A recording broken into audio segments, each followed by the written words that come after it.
welcome to Foundation Field. Monarch fans, let's welcome our guests this evening, the Titans from Papillion La-Vista South High School. Tonight's matchup features those Titans against your Papillion La-Vista Monarchs.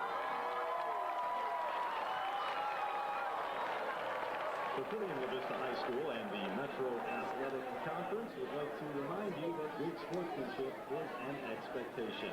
Sportsmanship is having pride in your school, your team, and yourself. Sportsmanship is respect for the game, those who play it, coach it, and officiate it. Let's all be committed to the responsibility of good sportsmanship. Thank you, and enjoy tonight's game. Fans, please welcome tonight's officiating crew to Foundation Field: Daryl Moore, Skylar Johnson, Sylvester Thomas, Mike McFall, and Fred Whitted.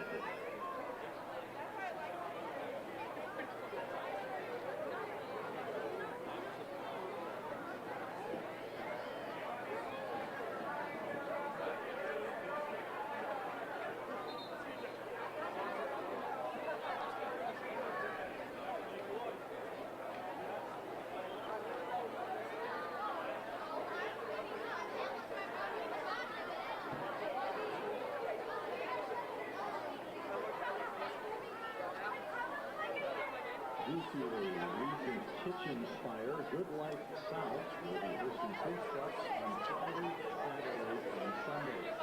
Saturday, August 31st, tomorrow afternoon for a Husker game day, they will be having Taste of Heaven from noon to 3:30 with loads of halftime prizes. The sports medicine program at Nebraska Medicine is a proud partner in providing sports medicine services to the athletes of Papillion La-Vista High School.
gentlemen, please rise, salute your hats, and remain standing for the presentation of the nation's colors and the playing of our national anthem under the direction of Senior Drum Major Addison Doyle. The colors are being presented by the Papillion La-Vista Community Schools Naval Junior ROTC Color Guard. The members of the Color Guard tonight: Ellie Pugh, Zach Buchanan, Mary Manning, commanded by Paige Abrahamson.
Here come your Papillion La-Vista South Titans!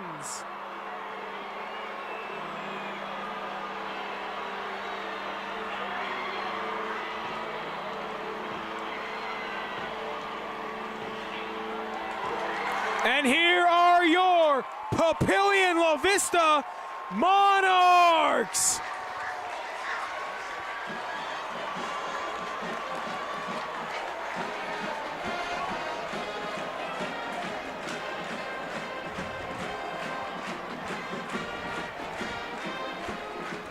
Hello everyone and welcome to the PLV Media broadcast of the Monarch Titan game here at Foundation Field in Papillion, Nebraska. It's a warm night with a temperature of 77 degrees. My name is Brody Carter and I'm joined by my colleague Caleb Turberville. And welcome to another broadcast of Friday Night Lights High School Football between the Papillion South Titans, who will be taking on the Papillion La-Vista Monarchs. In the stellar 2023 matchup, the Monarchs beat the Titans 28-7. The Monarchs have deferred, so the Titans will receive the ball in the first. Tonight's game theme for the Monarchs student section is white out. And here are the notes on the Titans from last season. The Titans have finished the year off with a record of 5-5 and made the playoffs as the 14th seed, but sadly lost to the 3-seed Elkhorn South Storm 42-8. We had the opportunity to ask Coach Nate Wesson several questions regarding the start of the season. Our theme this summer was average is the enemy. Our goals this fall are to push ourselves to not settle for average, to strive for excellence in everything we do, on and off the field. Our team captains are Aiden Whitted, Chase Cunningham, Ty McDougal, and Ben Schaefer. Expect those four guys to be big-time leaders for us in the way they play and conduct themselves on and off the field. We have worked hard on our off-season training, which is lifting and conditioning, making our team stronger and more prepared for Friday nights. And here are your Monarch notes from last season. Last year, the Monarchs finished with a record of 8-2 and made the playoffs as the 8th seed. They lost in a close game to the 9-seed Bellevue West Thunderbirds, 48-34. We had the opportunity to talk to Monarchs head coach Tim Williams at the start of the season. My primary goal for this team is to continue to gel as a cohesive team. I want them to work hard and to be selfless, play for everyone out there. I would say that you need to pay attention to the offensive line. They are the heart of this team and make everything work. Others to look out for are Kale Johnson, Isaac Pamaran, Owen Bogatz, Micah Ariano, and Ty Jelinek. Everyone on the team is taught to be selfless and work for each other. So I expect all of them to contribute. We have focused on the work ethic and their grit. It is very important that our kids work through hard situations. If they learn to do that, they will be successful. And halftime today will be the P-Town Twirlers. Like Caleb said, the Monarchs are kicking off, so the Titans will get the ball first. And this team is seeing some new quarterbacks for the first time today. As stated earlier, the Papillion La-Vista South Titans are starting Chase Cunningham, and the Papillion La-Vista Monarchs are starting Cameron Leggett. Number 84, Cooper Barnes back to receive for the Titans. Cooper Wills will be the kicker for tonight's game for the Monarchs. Wills had a pretty impressive season last season, in my opinion. He was kicking pretty well, showing some great flash as only a sophomore last season. He's taking over the sole duties as their starting kicker this year.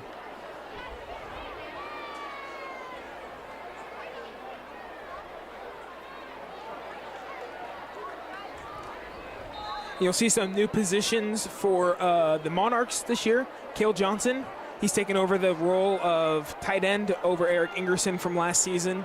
So expect him to be outstanding for the Monarchs as tight end. And we are off at Foundation Field in Papillion. Monarchs recover. Trayvon Johnson with the return for Papillion La-Vista South, and he gets it to midfield. And he was chased out by Micah Ariano, one of the guys that Coach Williams wants us to look out for this year. You could already see when he ran out, the way that this team celebrated. This game is full of emotion. They do not want to see each other anywhere near each other's sideline. So they are going to be loud and proud tonight. It'll be 1st and 10. Ball's on the 43. We expect to see Derek Jones again this year. He had an amazing season. Got cut short due to injury last year. He had 614 rushing yards last year. Popish in the motion. Cunningham tries to hit Jordan Harris, but incomplete. They got to make sure that these early game warm-ups are not going to affect them later in the game. because this game is, again, as I said, full of emotion. So if anything gets into their head, it could ruin their feng shui of the game. It is now 2nd and 10 after that incompletion by Chase Cunningham.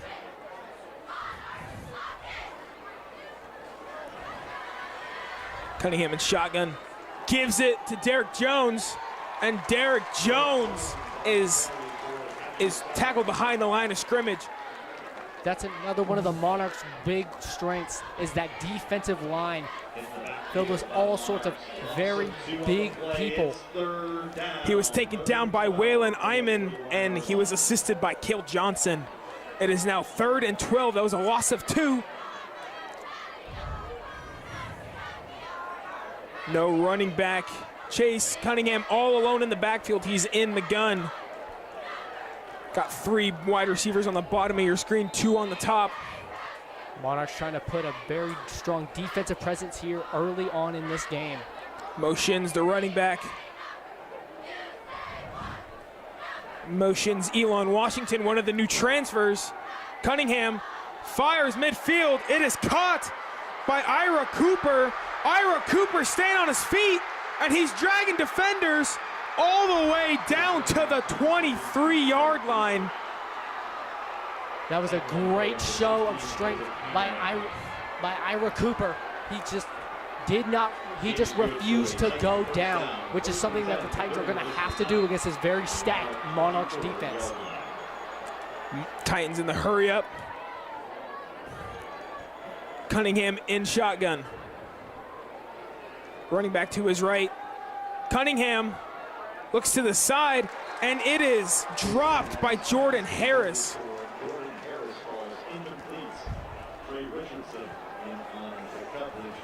Sadly, that's a part of a game with such high stakes as this. You got to start easing down those nerves.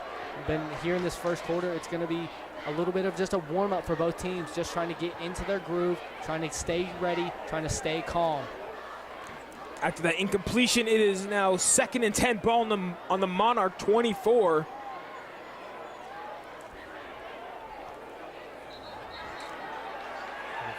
There's a flag down. It is on the Monarchs, and they had a defensive lineman jump offside, so it'll be a 5-yard penalty. It is now 2nd and 5, ball on the 19.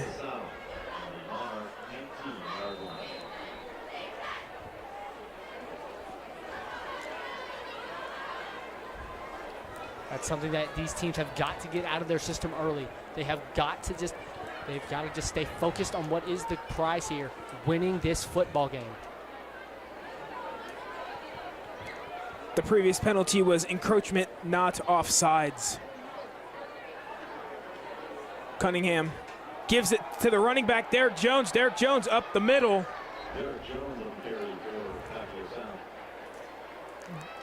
Gets a gain of about 5, and he is tackled by the linebacker, Cale Johnson.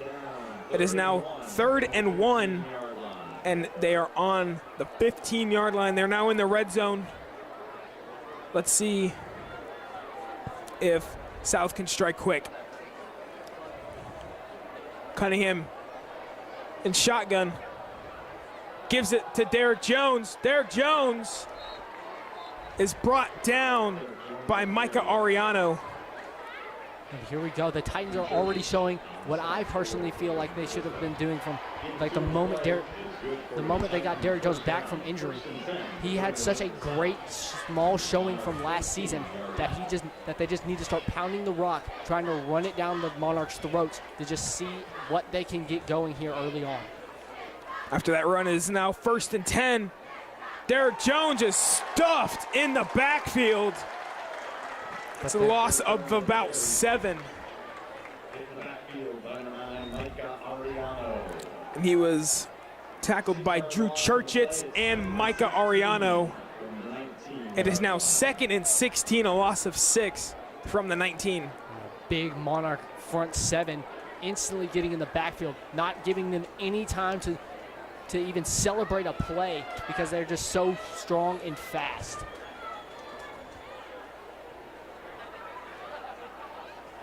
Cunningham motions Elon Washington. Chase Cunningham rolls out to his right, and it is caught by Casey Popish. Casey Popish down to the 5, and he is taken down by Micah Ariano and Waylon Iman. Trying to get those big passing, trying to throw off the Monarchs, trying to get that passing game involved early on, trying to get those big wide receivers, big playmakers downfield as fast as they can get down there. After that play, it is now 3rd and 1, ball on the 5. Pearson Ivner checking in for Keith Hamby. Cunningham in shotgun, gives it to Derek Jones. Derek Jones up the middle, and Derek Jones is not in. We don't have a signal yet, and he looks to be about 1 yard short. It was very, very close there. Almost got there, just stopped just short. Titans on hurry up. They give it to Jones again, and Jones is stuffed by Waylon Iman. He was the first one there. And Isaac Pamarim there also. Correction, that was Logan Holtmeyer. Logan Holtmeyer was very good for this Monarch D-line last year. He recorded 23 TFLs. Cunningham to Popish. Popish incomplete over the head of Casey Popish. It is now 3rd and goal from the 2 yard line. Looked like he had just got tripped up just a little bit, and it just didn't give him the ability to reach up and snag the ball out of the air. It's one of the perks of being his height. He's so tall that if he's just standing straight up, he will get the ball over you, and he will make that a touchdown if you let him have that opportunity. Yes, and Popish is 6'3" as well, so he is a very tall man. Cunningham fumbles the snap, and he recovered it. Luckily,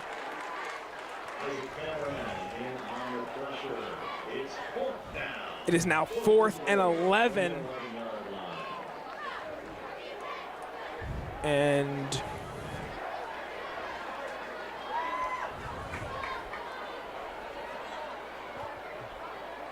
Titans decide to settle for an attempt at a field goal.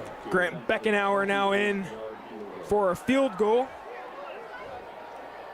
and Colin Rayborn as the place kicker. Kick is up, and it is good. Titans strike first here in the first quarter. Score is now Titans 3, Monarchs 0, with 7:07 left to go in this first quarter. A drive that showed quite a bit of promise, but with just some small errors down there in the red zone. They have got to start buckling in on those. They have got to start finding a way around that Monarch defensive line. Garen Maley and Logan Holtmeyer, two very key pieces of this defense, have been getting back there all night long. They have been trying to put an imposing force on that Titan offensive line, and so far, I've seen it's been working.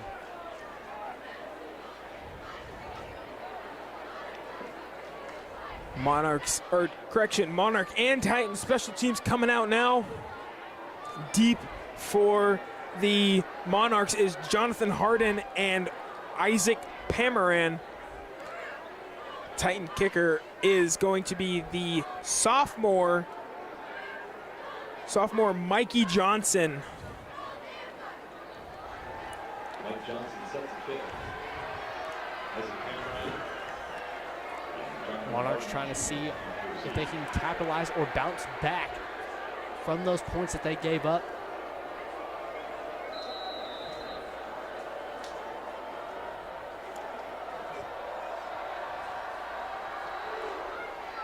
Johnson's kick is off. It is recovered by Isaac Pamaran. Pamaran down the sideline, and he's not tackled. He still can't get him, and he is tackled down at the Titan 40-yard line. And that is quite a way to start off that drive to bounce back. Getting into your opponent's territory on the kickoff. That is something that will probably be in the Titans' mind for at least the rest of this quarter, maybe even the rest of the game, because they will try and avoid kicking to him. It is now 1st and 10, ball from the 40. And Cameron Leggett coming out with your Monarchs. And Antonio DiGiacomo this year is taking over the role from Peyton Prestito last year. Peyton Prestito was absolutely insane last year. DiGiacomo, it's about 4 yards on the carry. It is now 2nd and 6, and he is taken down by linebacker Bo Thorell. Titan defense already trying to stop the predominantly dominant rushing offense from the Monarchs last year when they ran down their throats and won the game. Leggett, pass complete to Cale Johnson. Already trying to get their new tight end involved. They loved using Eric Ingerson last year. They really just want to continue that cycle with a new starting quarterback from last year. It is now 1st and 10, ball on the Titan 28. Both teams after the kickoff, within their first 2-3 plays, they were in their opposing team's territory. Leggett gives it wow to DiGiacomo, and Popish lights up DiGiacomo. Popish did not even give him a chance to breathe on that play. He was back there before the ball even snapped, is what it felt like. That was a loss of 7 on the play. It is now 2nd and 17, ball on the 35. That is something the Titans need to keep doing. They need to stop any and all momentum coming from the Monarchs. They have got to keep this exact defensive scheme going. Leggett, pass is incomplete. It was intended for by the wide receiver, Waylon Iman.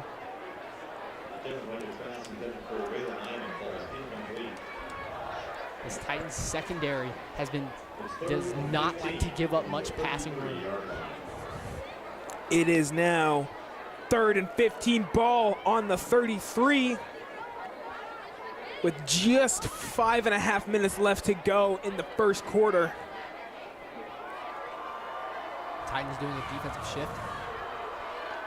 Leggett fakes the handoff to DiGiacomo, rolling to his right, decides to keep it, and he gets.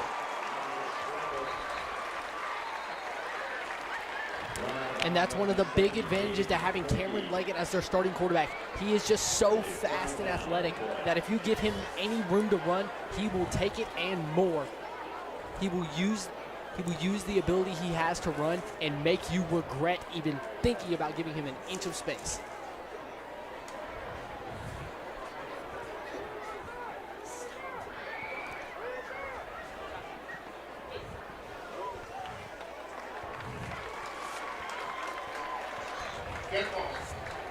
Personal foul.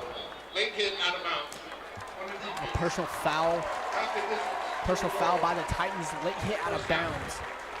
That will scoot the Monarchs half distance of the goal. It is now 1st and goal, ball on the 9. This is a very similar situation to what the Titans were in, last drive. They have got to capitalize. DiGiacomo up the middle, and he dives for it. And he was taken down by Gage Berkey. Sophomore.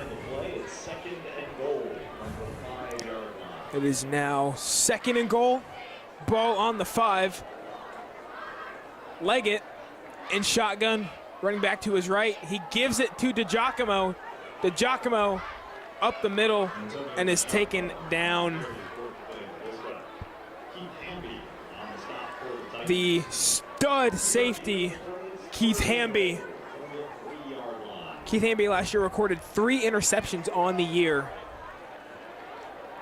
He is a gem to this Titan team. Titans are looking to keep that ball away from him at any and all costs.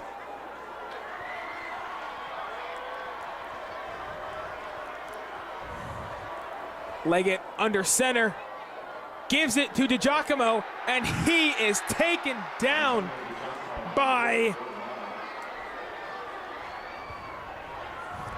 He's taken down by Andrew Cook.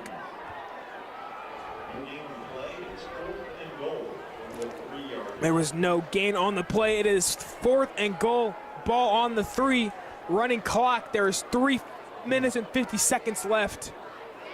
And here we go. The Monarchs are trying to find a way to recuperate after that. You can see that they are a little confused, a little lost from that. Kicker Cooper Wills warming up on the sideline just in case that they need to kick this here. That there is a flag down. Isaac Pamarin was actually under center there. It was not Cameron Leggett. And it is a false start that will move them back to the 8. So Cooper Wills will come out and attempt a field goal to tie this thing up. Trying to show off that impressive leg that he showed out last year. After the penalty, it's 4th and goal from the 8. Into attempt a 20. Trying to show there should never ever be a reason to question who's the starting kicker for this team. Will's kick is up, and it is no good. The kick is no good. I think you might have just jinxed him, Caleb. If Cooper Wills, you watch this after this, I would like to apologize sincerely from the bottom of my heart. But that Titans sideline, they have all that passion and energy. You knew that he could feel that from where he was standing, ready to kick the ball. You knew that that was going to be a factor in today's game, and sure enough, it has shown out so far. So it is a turnover on downs. Ball on the 20. It'll be 1st and 10. And South is still leading after that missed field goal.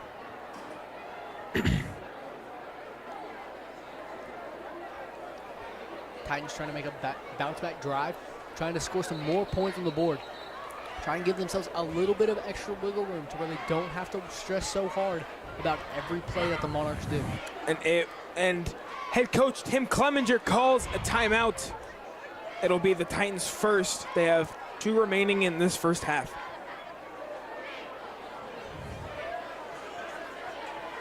The game plans, I think, must remain the same here. Just both teams should trust on what they know will work. Trust on what has worked in the past, and trust in what they know for a fact that the Monarchs or the Titans will be willing to open up and let them take.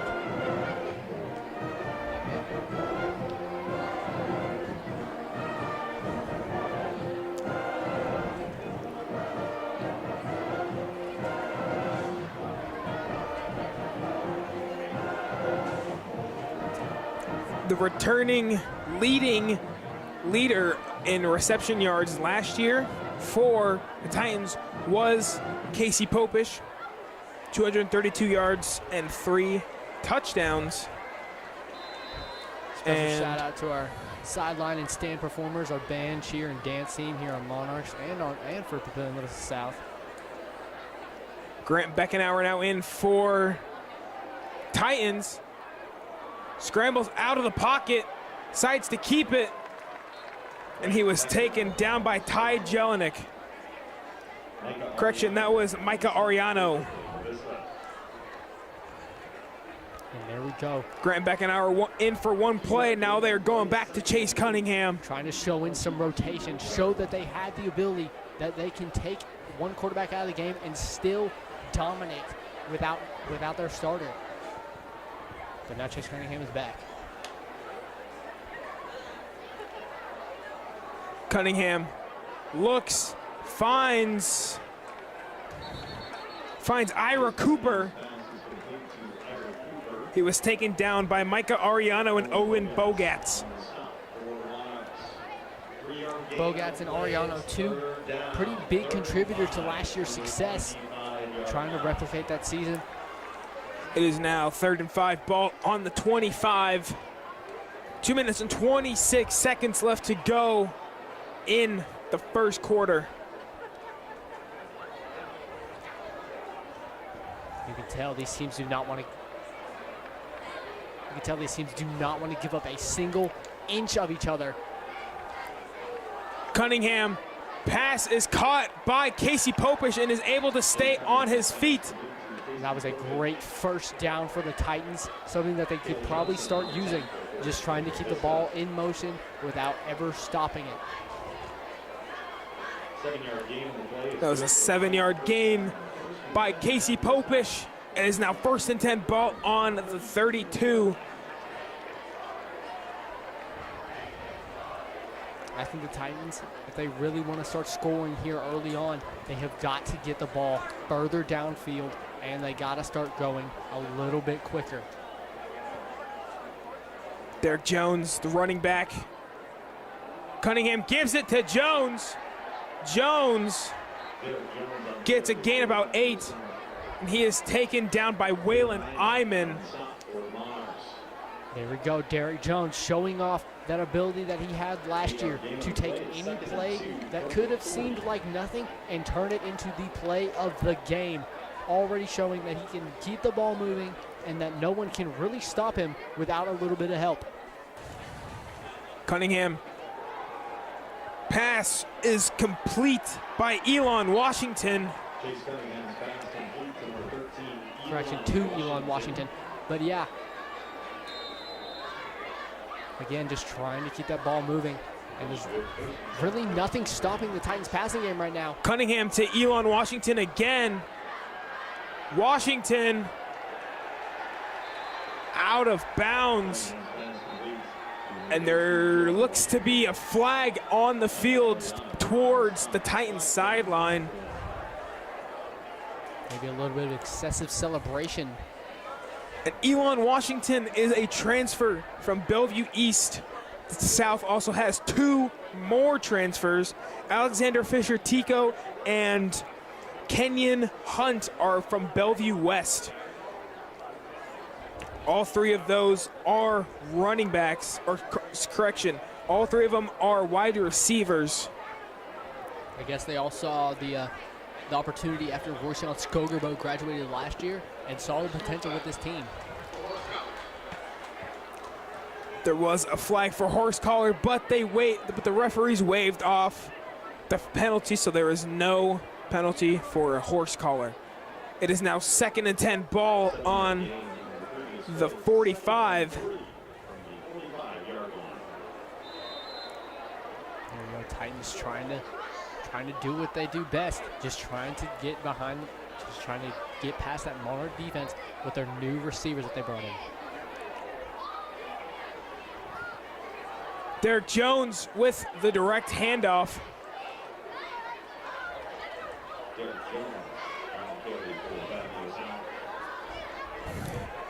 He was taken down by Drew Churchich and Ty Jelinek. Both key contributors, both who have already shown that they can make some disruptions in the Titans' motion this game. But so far it has not been enough to stop them from moving at all. And that is the end of your first quarter. Score after 1, Monarchs 0 and Papillion La-Vista South 3. Both teams just trying to stay loose, have fun, trying to show off who should run Papillion for the next 365-ish days. This rivalry has been running deep. Viewed to be one of, if not the biggest rivalry in the state of Nebraska, with 2 teams that have genuine disdain for each other. Both teams just wanting to prove to the other that they run this town.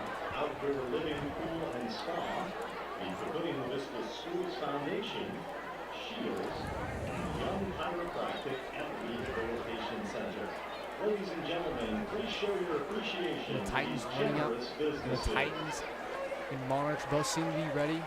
If you would like to help students by advertising on the scoreboard here and in both high school gyms, contact the school's foundation for information. Thank you. Fans are out tonight here to represent. To all of our viewers, this is our first stream for most of our crew working with all new cameras and equipment. Please disregard all the mistakes you may see. As I said, there are some new people on crew tonight, including myself, but that's not important. Moving on. Grant Beckenauer at quarterback now, back with Derek Jones.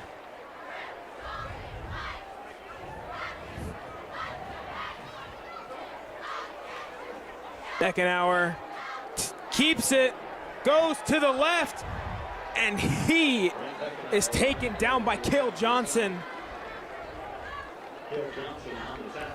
Grant Beckenauer gets a first down, and there's a flag down on the 46-yard line. Grant Beckenauer showing that big frame that he does have on the Titans' actual starter, Chase Cunningham. It'll be a holding on the Titans. It'll be a 10-yard penalty.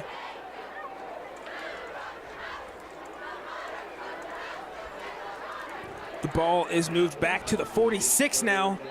It'll be 3rd and 12. Chase Cunningham back in for Papillion South.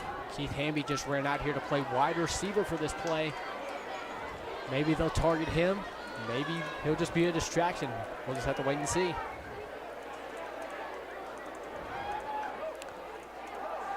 Chase Cunningham, ball is batted in the air by 62. Chase Cunningham's pass falls incomplete. And it was an incomplete pass.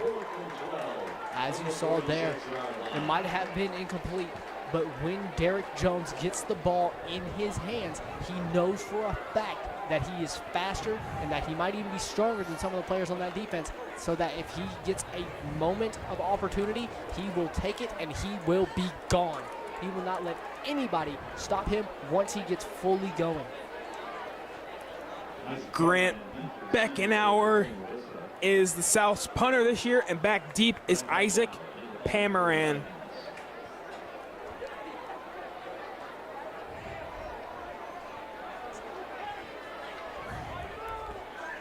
Beckenauer punts, A little low. and that will roll all the way to the 14-yard line. The Monarchs trying to make up for that missed field goal earlier, which I believe that they realistically could do. This Monarch team has shown great resilience. They've shown grit like they've been working on all offseason. And sure enough, they probably will not let that one mistake get to them. But that Titan defense will remember that and will be trying to make them remember that, to where they can throw them off their game. Cameron Leggett in shotgun. The freshman Michael Valencia Jr. in at running back. Michael Valencia Jr. on the carry for Papillion La-Vista. Ben Schaefer on the stop for the Titans. 4-yard gain on the play. Ben Schaefer on the tackle. Ben Schaefer is one of the team's 2024 team captains this year. As my colleague stated, Michael Valencia Jr., freshman, getting the ball last play. Leggett, pass is caught by Cale Johnson. And that'll be a Monarch first down. And there we go. Monarchs doing what they have shown what they like to do. Throw to that tight end. Throw to that big body that can just get open and get you yards. Just move the ball downfield and not show any weakness. It'll be 1st and 10, ball in the 36. Leggett gives it back to Valencia.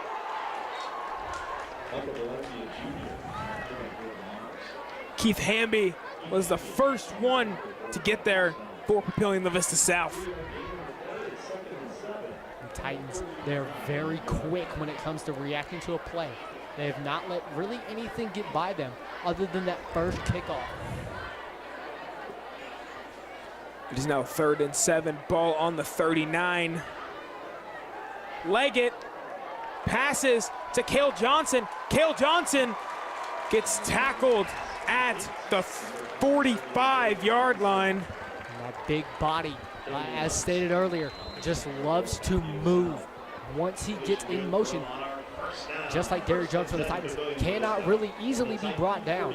You either have to go for the legs or have more than one person going after him, because you know for a fact that he wants to prove he's not just the person to come after Eric Ingerson. He is the one to be the starting tight end for the Papillion La-Vista Monarchs. Valencia outright, and he is taken down by Grant Beckenauer and Kenyon Hunt, as well as linebacker Ryan Kimmy. Also pretty useful names for the Titans. I can tell that this defense is starting to want to work around the fact that the Titans are the Monarchs, are trying to keep it close to them. They are not trying to air it out much. They are trying to ground and pound and throw it to their bodies that are close to them. They do not want to give the Titans a chance to steal an opportunity. Leggett drops back, and it is intercepted by Keith Hamby. Keith Hamby, that's his first on the year. He had 3 last year. Keith Hamby already trying to go and beat that 3 that he set last year, which will be a pretty impressive stat if he does break. But now you can tell the Titans are now in control of this situation. 1st and 10 to Papillion La-Vista South. And there you go. You see the sideline just celebrating at any fact that they have something over the heads of the Monarchs. Titans now. It'll be 1st and 10. Derrick Jones. Derrick Jones. Drew Churchich the first to get to Jones. Drew Churchich has been getting back there all day, really. He has not really shown a sign that there's anything they can do to stop him. They can run it up the middle, left, right, throw it even, and he's just been the first man there, and he's been the first man to bring them down. Even saved a few drives for the Monarchs up to this point. Ira Cooper, the lone wide receiver on the bottom of your screen. Cunningham gives it to Derrick Jones again.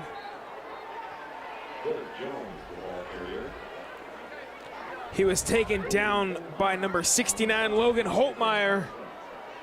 I have him in my physics class.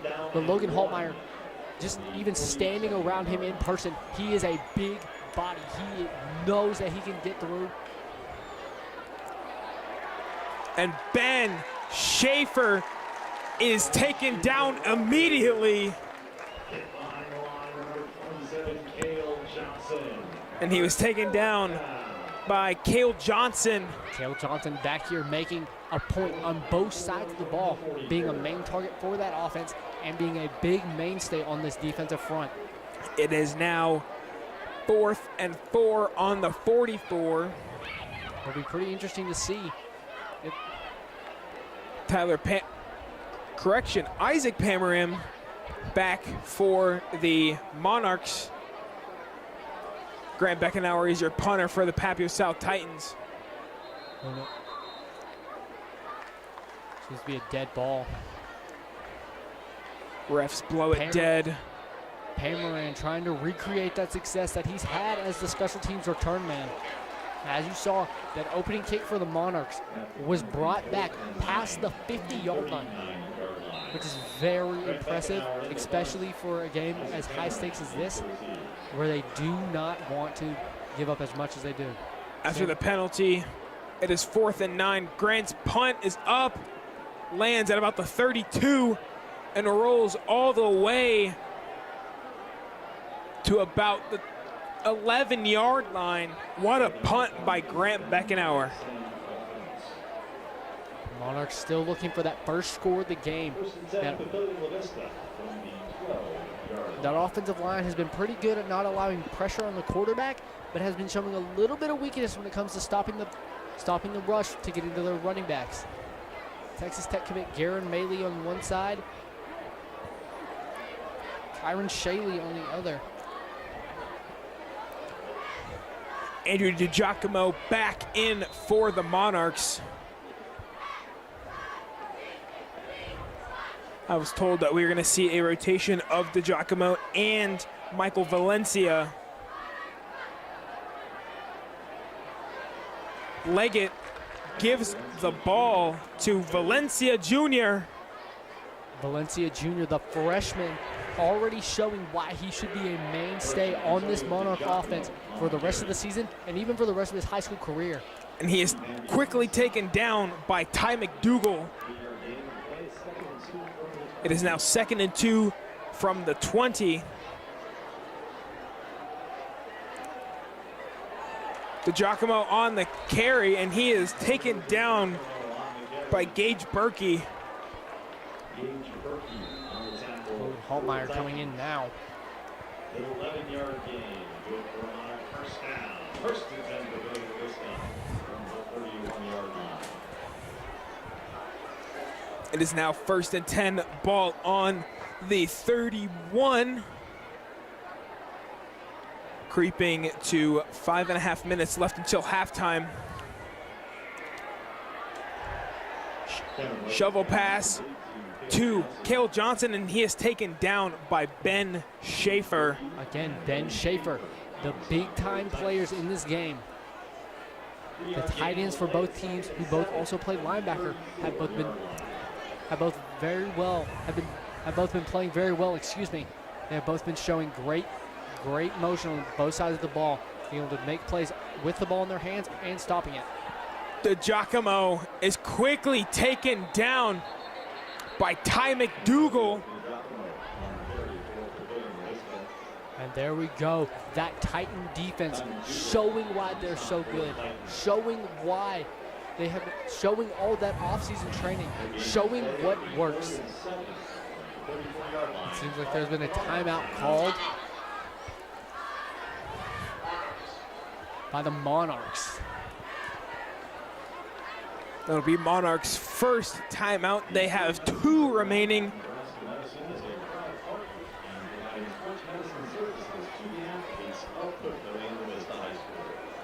We just want to say thank you to everyone for tuning in tonight. We appreciate your support. Stick around as we will stream the second half of the 2024 Monarch Titan game. How do we feel about the Monarchs, man? The Monarchs have been trying to show what they have left in them from last season. Trying to prove that last season wasn't just a fluke, wasn't just a little one-off appearance that they'll make every 20 years or so. They're trying to prove that they are now a mainstay in this district. And trying to prove that they have all the power in any situation that they're in.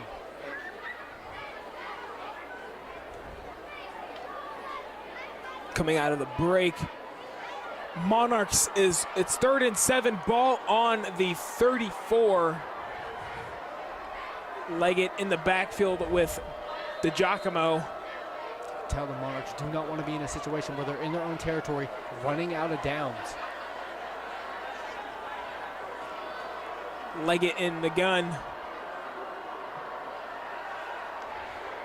Leggett, pass is caught by Isaac Pamaran and is taken down by Ty McDougal.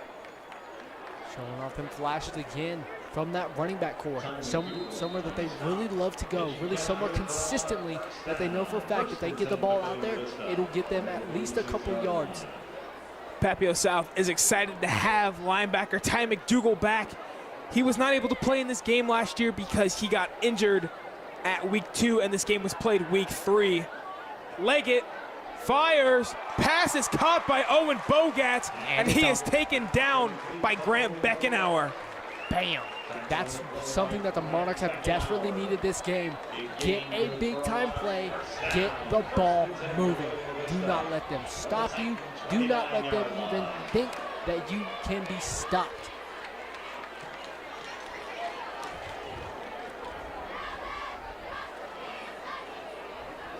Owen Bogats who's a big part of this team off the field. DiGiacomo up the middle. He will gain about 7.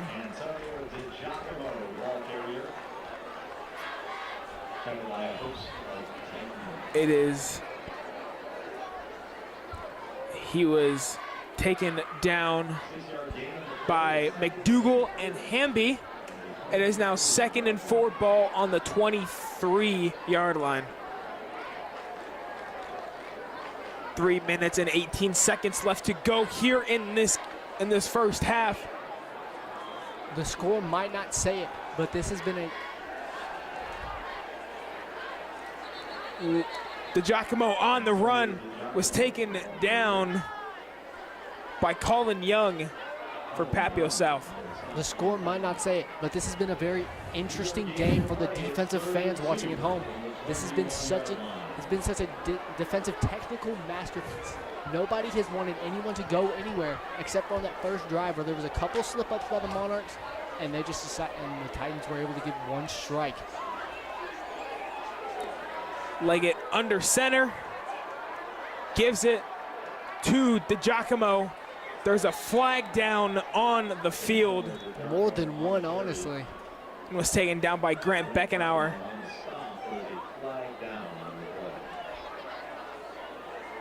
Valencia coming in for DiGiacomo.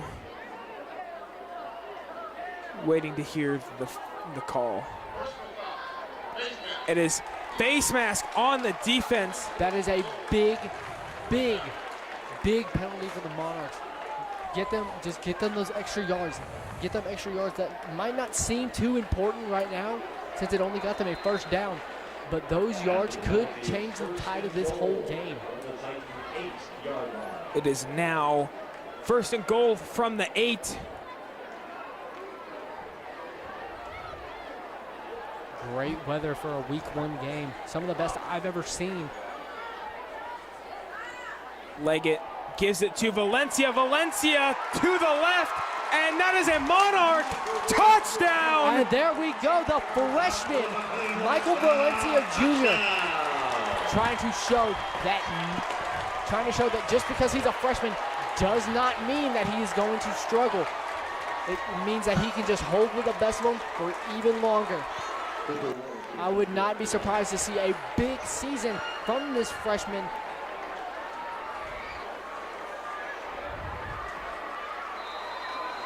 Who knows? Maybe even in the future, see him go after that Prestido rushing record that he set just last year.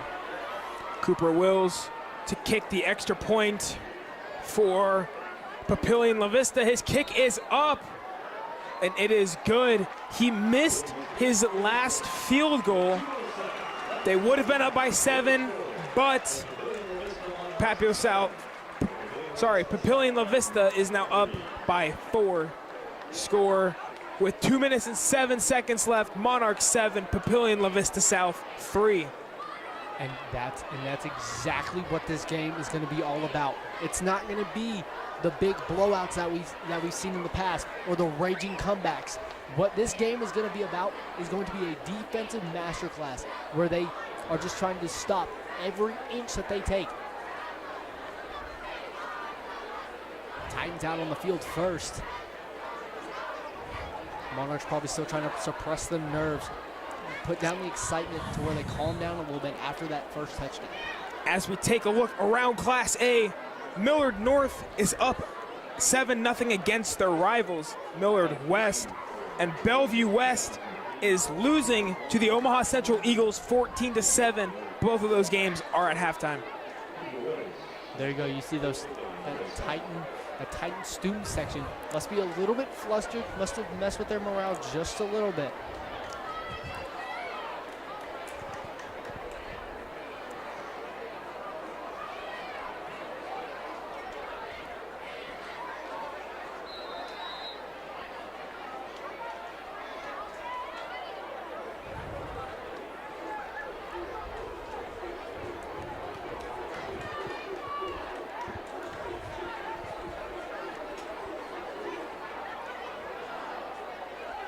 Cooper Barnes and Derek Jones back deep. Derek Jones gets the kickoff. Derek Jones down the sideline, and he is pushed out of bounds by Isaac Pamaram. Sorry, I keep calling him Tyler. Tyler is his little brother. See, and that's what and see, look, kickoffs, those have been very key for both teams. We now reach 2 minutes left before halftime. Monarchs, Titans set up shop at the 41-yard line. Cunningham looks, caught by Ira Cooper. Micah Ariano, first one to get there for the Monarchs. Drew Churchich back there to help as well. 3-yard gain on the play. It's second. This 3-yard gain. It is now 2nd and 7, ball on the 38. Cunningham scrambling outright. Garen Maley almost got there. Cunningham deep for Popish, and it is caught by Casey Popish. That is a big score for the Titans, not letting anything that the Monarchs do go unanswered. And wow, all that momentum that was built by the Monarchs just straight back to that Titan sideline. And that is why they use Casey Popish. He is 6'3". We're getting a look at the instant replay. Cunningham takes the snap, rolls out, is almost sacked by Garen Maley. Just hucks it downfield, and Casey Popish is just wide open. Seems to be a bit of a street corner was the route that just had that defense lost. Grant Beckenauer up to kick the PAT. Beckenauer's kick is up, and it is good. It is now, the score is now Papillion South 10, Papillion La-Vista 7, with 1 minute and 22 seconds left to go in this first half. I'm gonna try and refrain from jinxing any kickers for extra points or field goals for the rest of this game.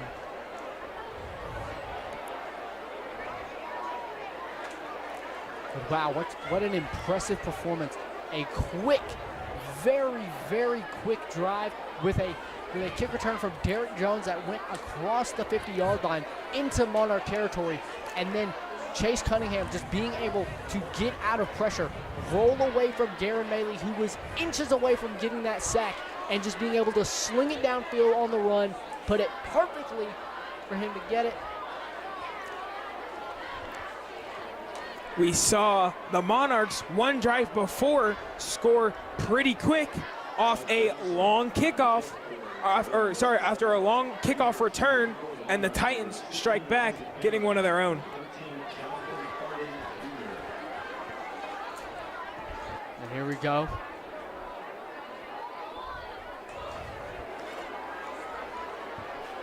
Cameron Leggett and Jonathan Harden Jr. Correction, Harden Jr.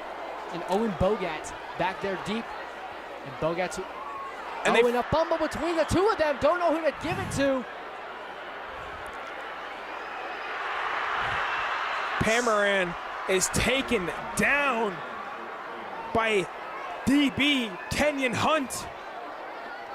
And that is one way to keep the momentum on your side, by not letting Pamaran get at least to the 50-yard line. You got to make them succeed in either one way or another. You cannot let a team get you so caught up in your head that you get fumbled up and don't know who to give the ball to. Because as you just saw, any moment of hesitation between these teams will get them lost. Will get them lost in the sauce and stuck in their own backfield. Leggett with the Giacomo. Leggett gives it to Pamaran, and he is taken down by Alexander Fisher Tico. Transfer this year, new to this rivalry, but I know for a fact that all off season long they have been building him up and telling him how much this means to this city, how much it means to this team, how much it means to just even this defense. Cameron Leggett was intended for Waylon Iman. Pass is incomplete.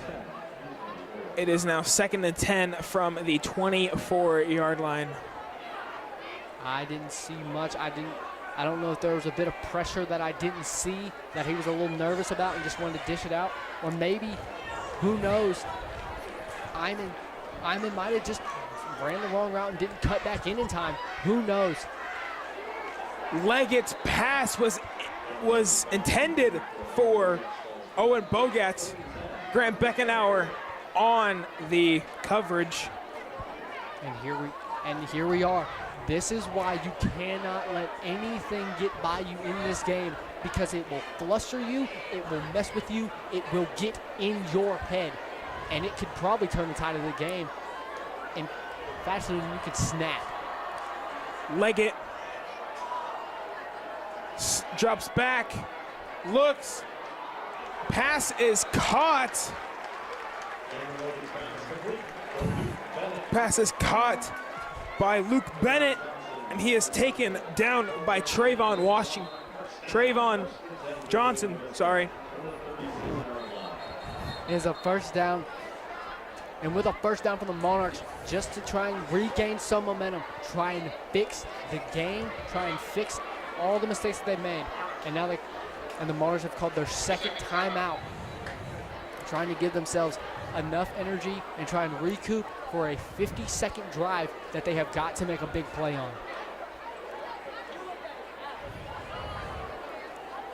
Maybe it's the stress of that's the first game of the season. Maybe it's the stress of the Monarch Titan game. But both sides do not seem to be as locked in and game ready so far this game. They've both shown quite a few mistakes, quite a bit of QB inaccuracy from both sides, which is to be expected, from both two new starting quarterbacks who didn't start last season. We're trying to see are going to get an instant replay. Leggett just fires down to Luke Bennett, and good for him.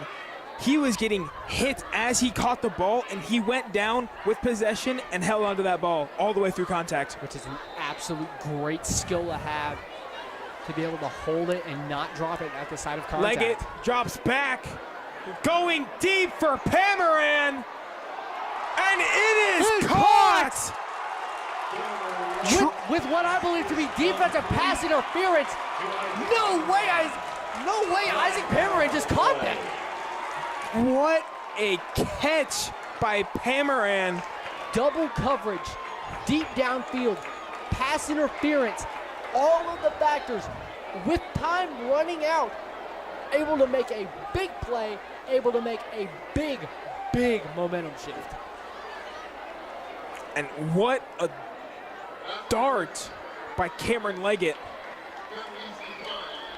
Coach Williams declines the penalty on the DPI. I mean, they named Leggett starting quarterback for a reason. They did not. I mean, just because he's a little bit faster does not mean that he can't throw the ball. Leggett drops back, rolling out left, and his pass is intended for Jonathan Harden.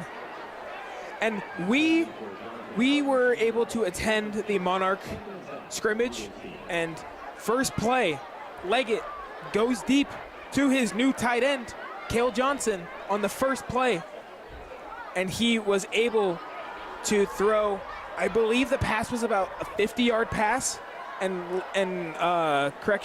Cale Johnson came down with it in the end zone. And that's another great perk. Leggett, to Cameron Leggett, giving it to Cale Johnson, and that will be another flag. And there we go. What seems to be a very close connection between Leggett and Johnson. They have been going to each other all game today, and they've been hitting excuse me. they've both been connecting very well. They have both shown no signs of struggling, and they have both shown great signs of what's to come later on this season and even later on in this game. The Monarchs have 22 seconds to score. And with that flag, it will now be 2nd and goal with the half the distance. Correction, 2nd and 1 from the 9. Almost an entire, what feels like almost an entirely new starting offense from the Monarchs has been kind of. Tim Clemenger calls timeout.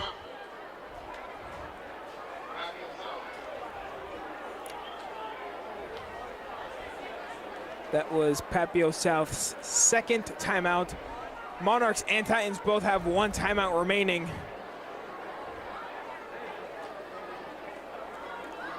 You can tell that both coaches are a little bit flustered because last season it really wasn't this close at halftime.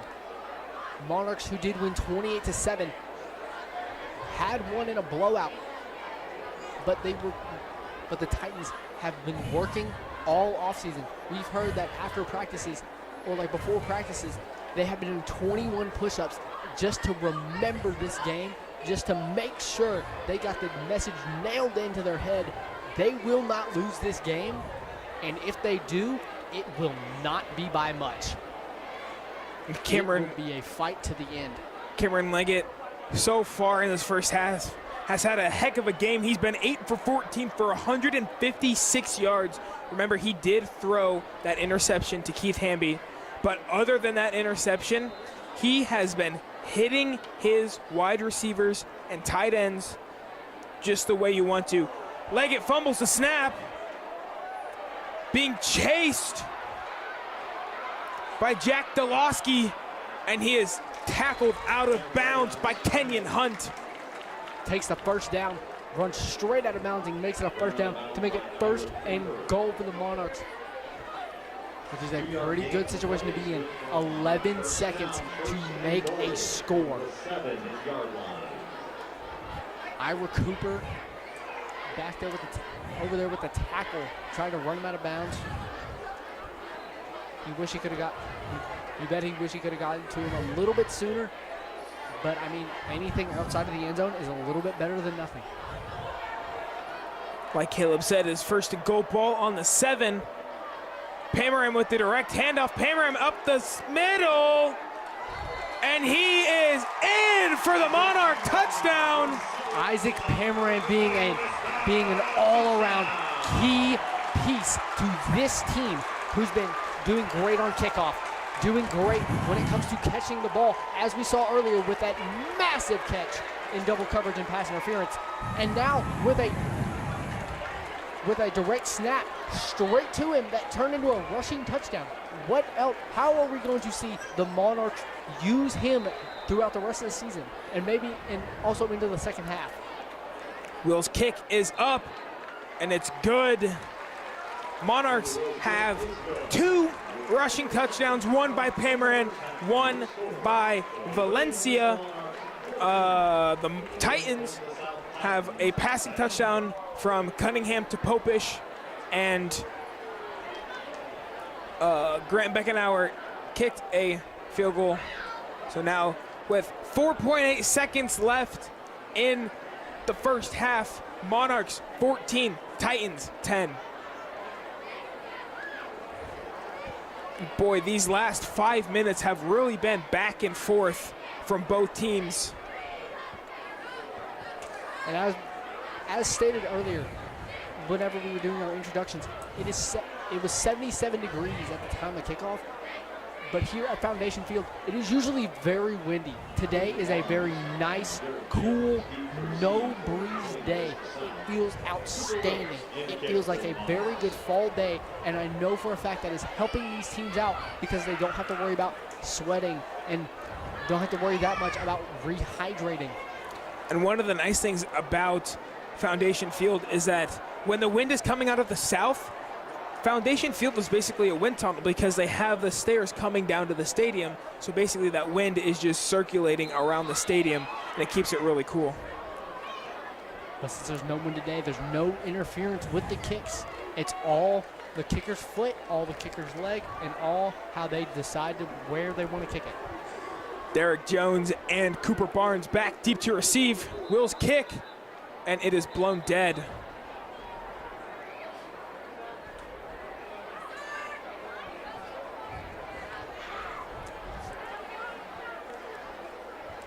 I don't understand why they have blown it dead. I did not see anything wrong, but they have a better view than I do down there on the field. So, whatever they say, their call stands.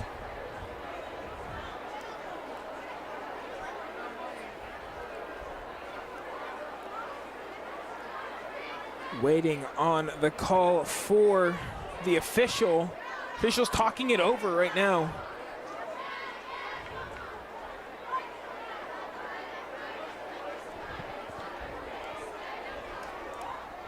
A little shout out to the referees. They have been doing a great job calling this game. I have not seen any calls that they've made that I would even question if they were or not.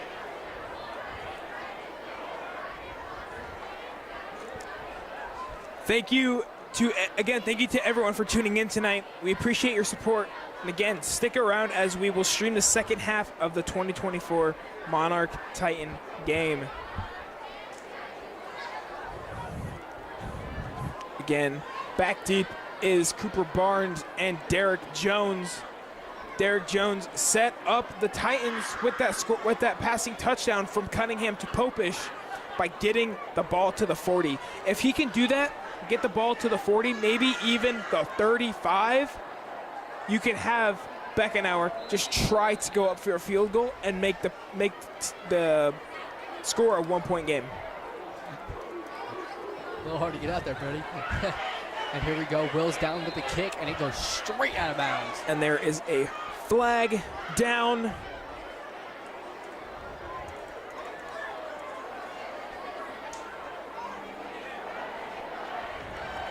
.8 seconds left on the clock. This is where either the Titans are going to stay conservative and save their energy for the second half, or try and throw everything they got at this defense, who has done a pretty good job so far of making the Monarchs feel they're trying to maybe they'll just throw a bunch of stuff at this Monarch defense, who has been showing a lot of effort into stopping everything they have.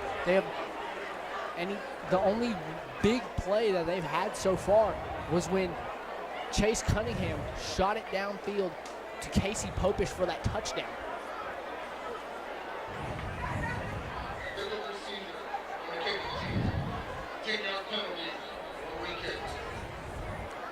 Titans move up 10 yards.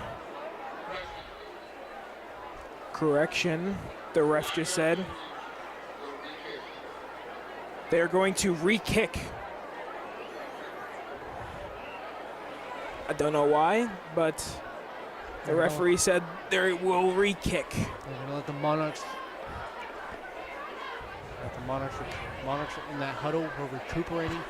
Titans are up, I think, what seems to be an extra 10 yards from where they started last time. Just trying. And they're just going to use every inch of space. But Wills, if he can show off that leg, can probably hit it back down into that red zone, and make it a little wonky for the Titans. Have to run back there, go get it. Maybe even, who knows, maybe even get stopped back there if they're unlucky.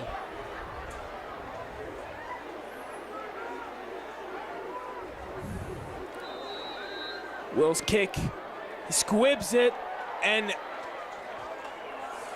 Pearson Ivner was fumbled and was taken down by Gavin Hamilton. That's the first half. Monarchs 14, Titans 10. We have had a very, very good game so far.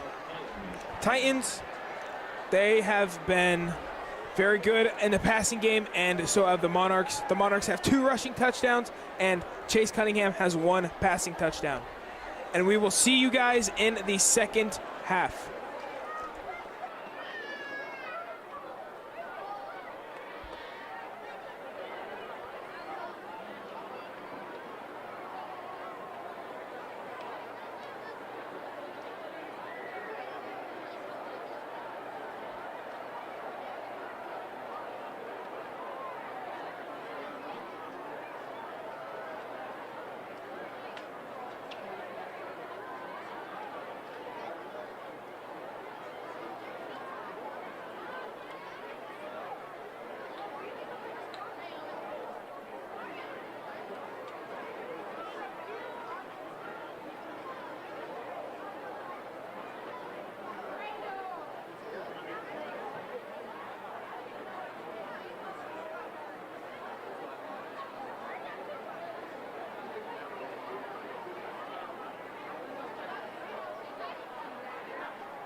Tonight, the Monarch Marching Band will perform their contest show 1,000 Frames under the direction of drum majors Addison Doyle, Caroline Williams, and Vicki Ruth. The band will be competing in 5 contests this season. Ladies and gentlemen, here are your Marching Monarchs!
continuing their halftime entertainment, please welcome the Papillion La-Vista dance team. The Papillion La-Vista dance team would like to thank Tom Hazel of Anchor Roofing and Landscaping for sponsoring tonight's halftime performance. Oh, my mama! Oh, my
Concluding our halftime celebration tonight, please welcome the P-Town Twirlers.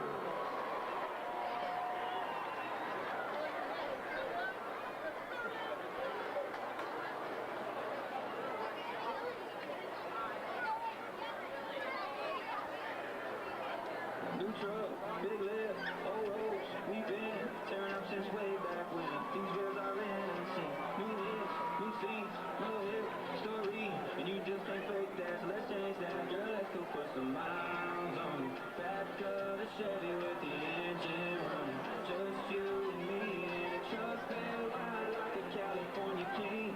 We could break it in if you know what I mean. Put some miles on it. Back of the Chevy with the engine running, just you and me in a truck that ride like a California king. We could break it in if you know what I mean. Put some miles on it. We could break it in if you know what I mean. All night, no brakes, I'll tell, no gate, ain't gotta try too hard. My baby's push to start. I torque, full speed, off road, on me, 0 to 100 fast. My foot ain't touched the gas. I said, hey baby, slow it down, let's make it last. You said, break the fun in that head, let's go for some miles on it. Back of the city with the engine running, just you and me in a truck that ride like a California king. We could break it in if you know what I mean. Put some miles on it. We could break it in if you know what I mean. Put some miles on it. We could break it in if you know what I mean. Put some miles on it. Ladies and gentlemen, the P-Town Twirlers.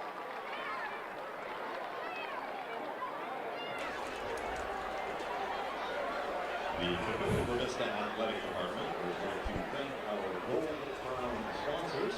First, West Road Bank, Jim Llewellyn, Cars Today, Bob and Lisa Cooper, American Family Insurance, Ken Summerfield, Doug and Jill Beacon, Nick and Jenny Bennett, I'm Major, Alvin and Ashley Jankowski, Mike and Molly Rosso, Dynamics, Mindy Morrissey, Hernco Roofing, Jeremy and Jennifer Kinsey, Tom and Mara Demery, Monarchs Siding Windows and Roofing, Sheila Ost Realty, and State Farm Insurance as your daily owner.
Welcome back to the P-Town Beatdown rivalry. We had a very energetic first half. Coming out of halftime, the score is 14-10. The Monarchs are leading the Titans. And we're gonna take a look at some of the instant replays from the first half. It is the... You see this rushing touchdown from Valencia, excuse me. And then this one is Chase Cunningham to Casey Popish, scrambling out to his right and just launches it in the back of the end zone to Popish. Absolute perfect ball placement by Cunningham in that situation. Then this one is when Cameron Leggett hucks it downfield to Isaac Pamaran in double coverage, and there is defensive pass interference on the play. And that play, he said, you can see me, but you ain't gonna touch me, because I know I'm better than you, and I know for a fact that you know you're worse than me. And since the Titans got the ball first, the Monarchs will receive in start off the second half. Isaac Pamaran back deep, as well as Harden Jr. Pamaran trying to recreate his success from the first half. Mikey Johnson with the kick. It is caught at the 15, and he is taken down. Harding with his first return of the game didn't get as much. Alex McCann on the tackle for South. And just something to keep in mind of. This is the second half of what some people might think is the biggest game of the year for them. Even if either one of these teams makes it to the state title, this might be the biggest game on their schedule. And honestly, I would not be surprised if we saw these boys go straight at each other's throats, trying to rip people's head off this second half. Leggett under center. Valencia in the backfield takes the handoff. Correction, it was Antonio DiGiacomo. And Gage Berkey on the tackle. The Monarchs trying to regain that rushing attack to where they can try and get the Titans to start pushing people into the box and then air it out deep downfield and try and maybe even start scoring some more points. Because yes, they have scored 14, but they will need more to win this game, because I know for a fact the Titans are here and they are out for blood. They smelt blood in the water in the first half, and here they are. They're about to go pounce on it.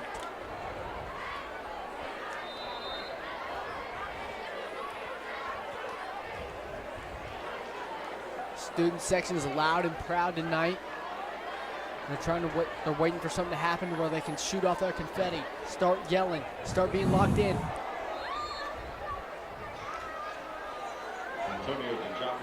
Antonio DiGiacomo taken down right away.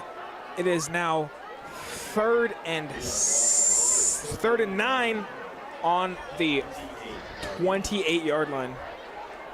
And that's something the Titans have been pretty good at, is getting past that offensive line that the Monarchs have thought was so dominant this offseason.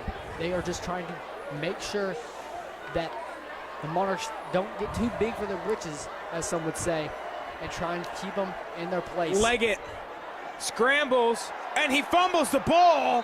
And it was knocked out. And it is secured by Blake Major,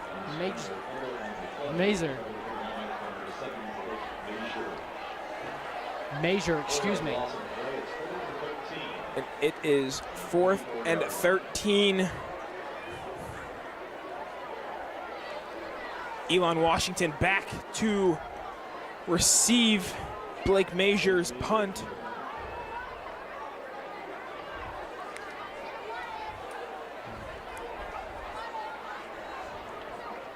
you're back there to punt.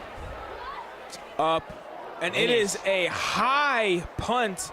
No distance on it really, but it will get past the 50, and it'll roll all the way to the 43-yard line. And it was a 48-yard punt.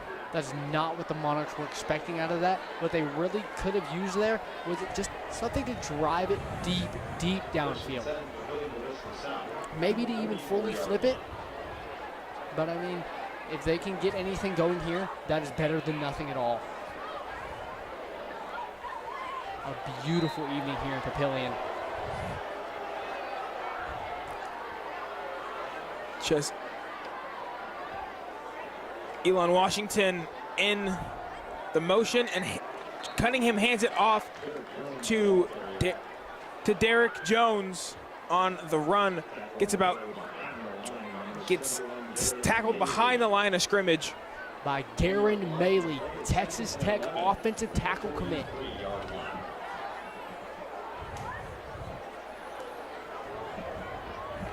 I talked to him earlier this year, and he said that he just wants to make a lasting impact on this school and on this program. Cunningham motions Elon Washington again. Cunningham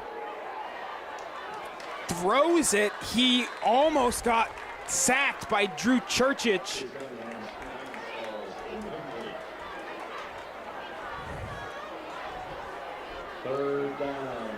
It is now 3rd and 11. Ball on the 43.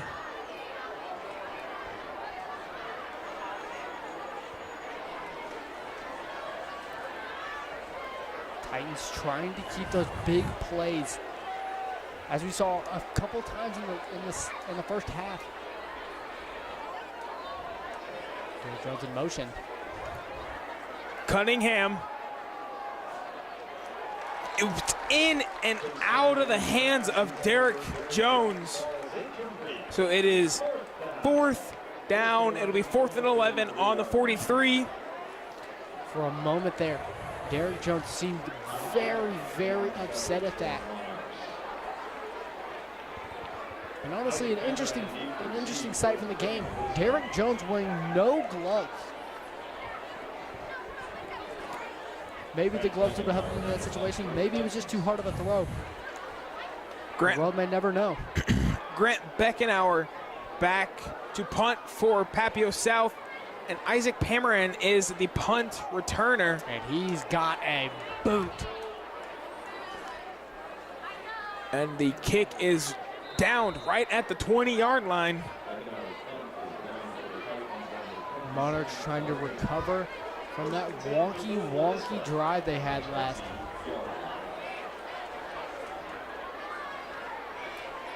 Lucky for that defense. Lucky they have that defense to lean on that help bring some support, help lock down that Titan offense that has shown that if you give them a chance to make a play, they will make a play. They will make you regret the time that you gave them. They will make you regret anything that you have said about them. And honestly, I believe that one play could take over this game for the Titans. Valencia in the backfield with Leggett. Leggett gives it to Valencia. Valencia up the middle, and he's going to get about 10 on the play. The production. Correction, 6 yards. The production from Valencia in his first ever high school football game is immaculate. It might not show it much on the stat card, but the fact that he's getting involved this early on in this big of a situation says something about this coaching staff and how they trust him. Leggett fires. So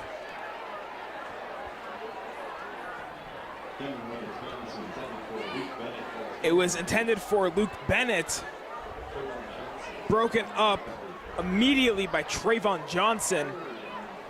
It is now 3rd and 4, ball on the 26.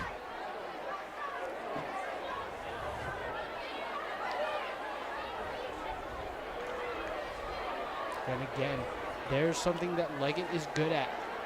It might not, sure, the ball might not have been complete, but did you see how hard he threw that ball?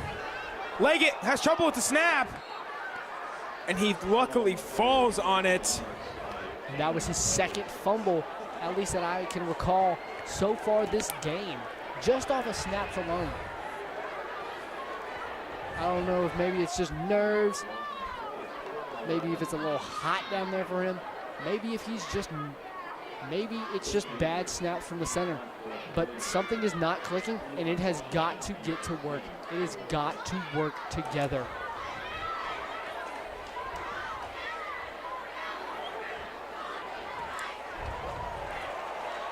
Blake Major on the punt, and Elon Washington has trouble with it, and he stays on his feet.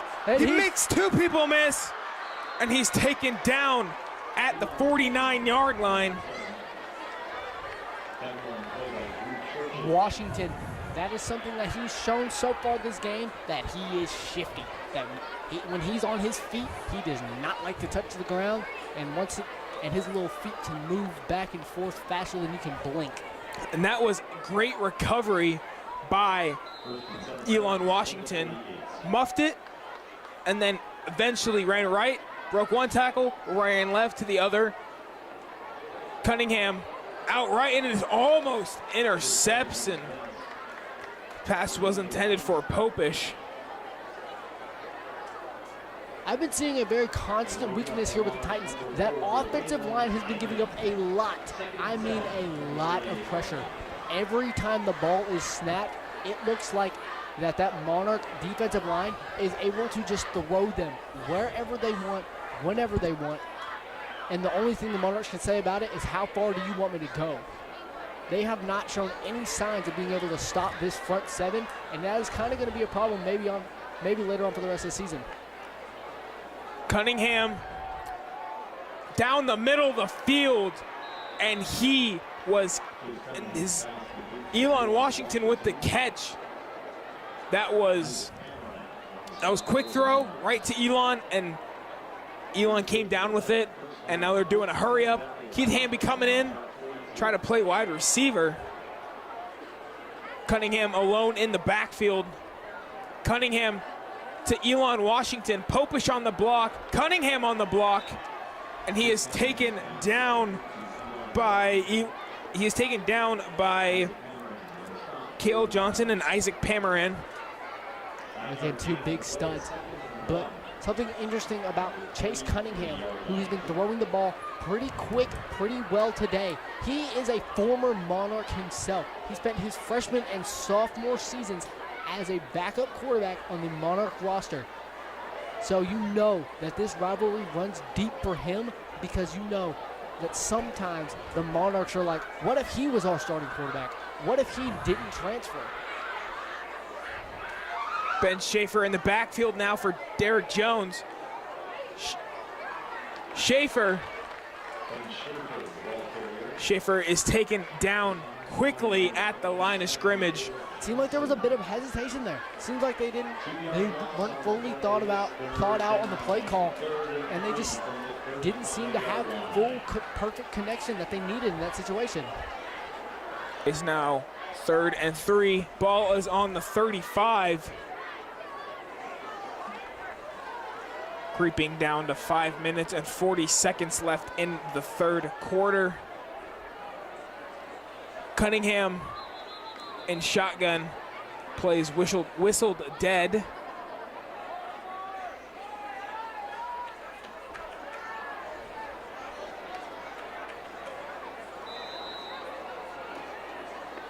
Had an issue with the clock. Now clock is running to 5 minutes and 30 seconds.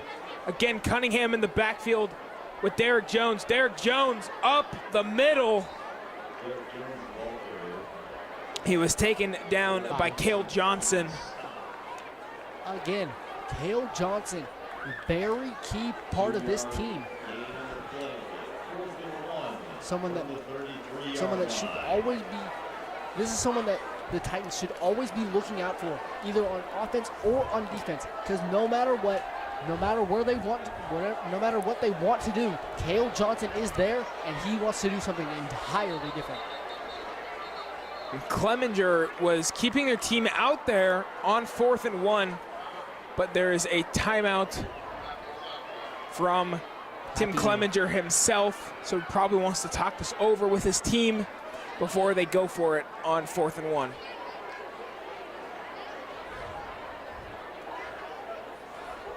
That's Papillion South's first timeout of the half. They have 2 more remaining. That is another thing I've noticed so far, that I don't know if it's the energy in the stadium, maybe if it's just the stress of the game one. I have no idea. Also, please forgive a technical difficulty there for a moment. But I don't know if it's just the atmosphere, or maybe it's the stress of the first game, or maybe it's the fact that they're losing. But a lot of timeouts have been called, a lot of thinking has been done, and after those timeouts, a lot of stuff changes. I don't know if Clemenger's giving that scary head coach talk that nobody wants to hear, but whatever he's doing, it is working, and it is making this team move the ball after those timeouts. And it does look like Clemenger is keeping his team on the field.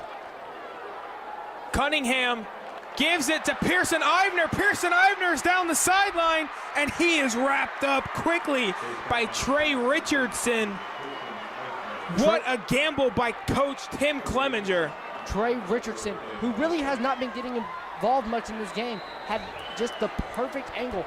But even then, that couldn't stop the Titans from getting in a position that they wanted. Cunningham.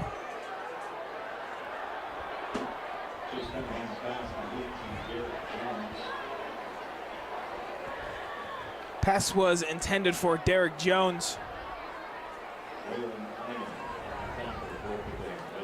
Looks like Grant Beckenauer is coming in for Chase Cunningham. Keith Hamby's running out of the game as well. Ivner is coming back in for him. Titans have been doing a lot of shifting. Maybe they haven't got their roster fully ironed out yet. Maybe they're still trying to find the players.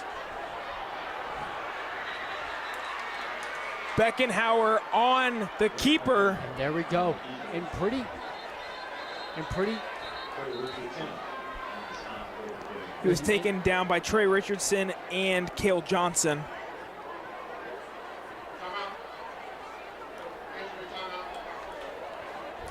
So how do we feel about this game, Brody Carter?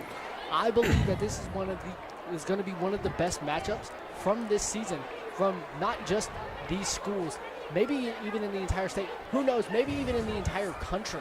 It's been very, very defensive. It's been a very defensive game. It's been 10-14 for quite some time. Sorry about that. It's just been very defensive. Both quarterbacks have been playing very well, and we've seen a lot of Leggett through the air. We have not seen a touchdown by him yet. It's been Valencia and Pamarin. We did see that beautiful throw from Cunningham to Popish for a touchdown. And we just saw with the times that South brings in Beckenauer, it seems to be a quarterback keeper. And he's been phenomenal at keeping the ball. He got a first down for them on that last play. I believe that's something that South needs to work on. I believe that they should start throwing a bit more with Mr. Beckenauer, because once the Monarchs start picking up, Beckenauer comes in, they're running that ball. That is going to be a total hindrance for what they want to do, and that could potentially be the downfall of the Titans.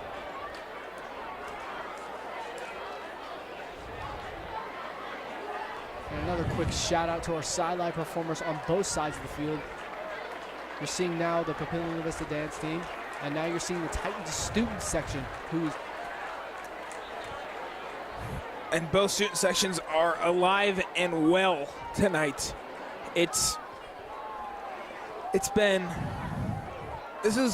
Student sections are one of my favorite things about high school sports, is just because they bring so much to the game. And now we're back to the field of play. great to see that Ty Jelnick is able to get off the field. Great, and a big shout out to our athletic trainers. Chase Cunningham in the backfield with Jones. Cunningham to Jones. Jones is in for a touchdown. And that's Chase Cunningham's second on the game. And that's a big touchdown for the Titans. The Titans have been needing a play like that here in the second half. And boom, as I've been saying all game, Derek Jones needs one opportunity to take over a game and make you regret it. Derek Jones, who had a great, phenomenal season last year. In only 7 games played, he had 94 carries, 614 yards, 6.5 yards a carry, and 9 total touchdowns. We're going to take a look at the instant replay here. Just grabs that ball and gets past Owen Bogatz. And South just went for 2. So they're now up by 4 against the Monarchs. Score is now 14-18 with 3 minutes and 44 seconds left. There's still a lot of football to be played. There's still so many scenarios that can play out. But I mean, if things don't go right, that could be the final nail in the coffin. Here we go. This is where the student section starts to cook their magic. This is where they start to take over the game. Yes, this is the game about the players, but the fans arguably do more for the atmosphere of the game than the players did. Alex McCann and Jonathan Harden back deep to receive Mikey Johnson's kick. And when you were talking about the student section, I wrote a journalism story, and literally every single person that I interviewed were saying that when the student section is loud, they play good. They take the energy from the student section and they use it to their own ability. Kick recovered at 10 by Jonathan Harden, and he is taken down by Bo Forrell. He was the first one to get there. He is stuffed.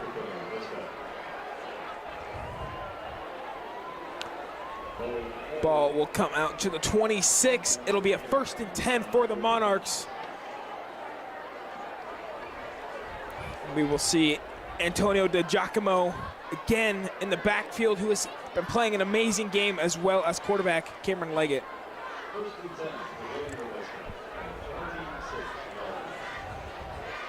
Owen Bogatz lined up on the bottom of your screen with Trayvon Johnson, the lone wide receiver. Handoffs to. And here he goes. He's taking off down the field. He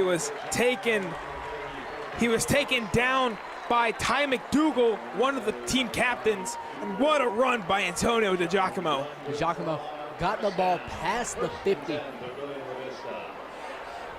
And again, once momentum is on one side, momentum quickly shifts to the other.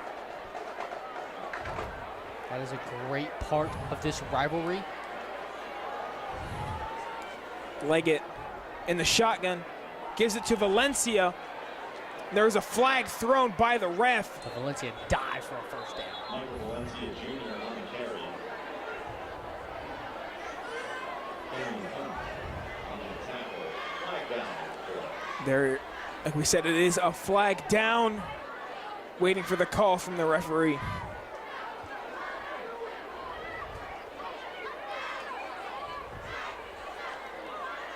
As we wait for the call. It is a holding that'll push the Monarchs back 10 yards. That is going to negate Valencia's great first down run. So now it'll be 1st and 20, and the ball is now on the 42-yard line.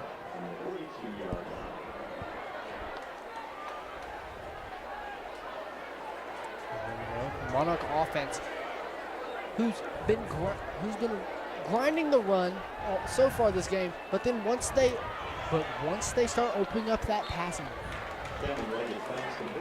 Leggett's pass was caught by Cale Johnson, and he was taken down by Grant Beckenauer. It's great to see that after the little injury scare that he had not too long ago, that he's back on the field, back making plays for the Monarchs. Good look. Luke Bennett coming in for Owen Bogatz. He will be the wide receiver on the top of your screen. He will be in coverage against Trayvon Johnson. Leggett under center. Pump fakes, keeps it on the run, and he is taken down. He's taken down by Ben Schaefer and Kenyon Hunt. Tried to show off those legs, but I mean, after those first couple runs where he got quite a few yards, the Titans have started to develop around that, have started to see the vision of what he wants, and have started to be very quick of shutting it down. I believe that the Monarchs need to start airing this ball out, not because they're in danger of losing, but just to make the Titans not be so much in the box. This is now 3rd and 9. Leggett fires downfield, and he overthrows Luke Bennett.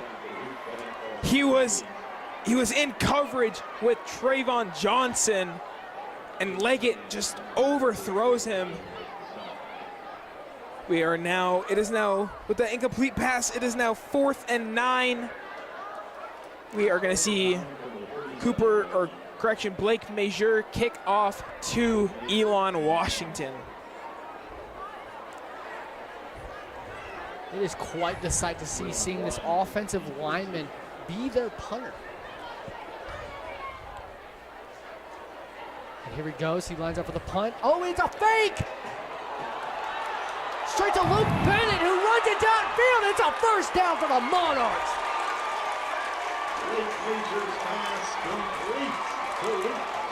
What a turn of events that was. It was already interesting seeing Blake Major as the punter, but then making a throw as a quarterback and it turning into a first down. That is something I could honestly say I did not expect to see tonight, but man, I'm glad we saw it, because that was a big play for the Monarchs.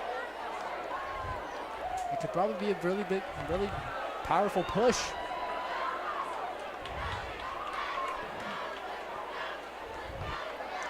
There is now 1 minute and 7 seconds left in the 3rd quarter.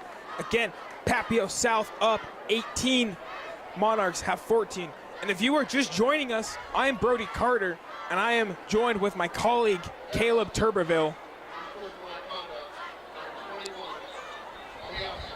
There was unsportsmanlike conduct on 21 of the Monarchs. On A.J. Wesley.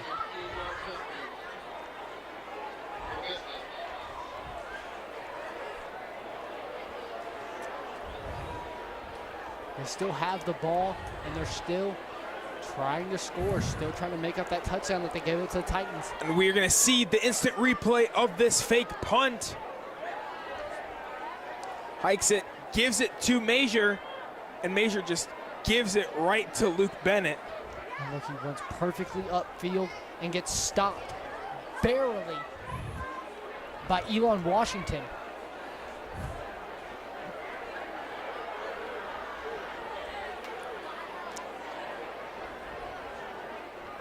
Seems like the Monarchs and Titans are just trying to even things over, trying to just figure things out, trying to get level-headed, trying to get themselves back in this game, and trying to stay dominant. That is a 20-yard penalty from that unsportsmanlike.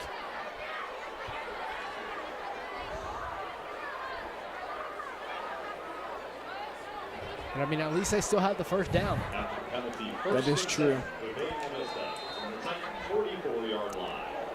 go.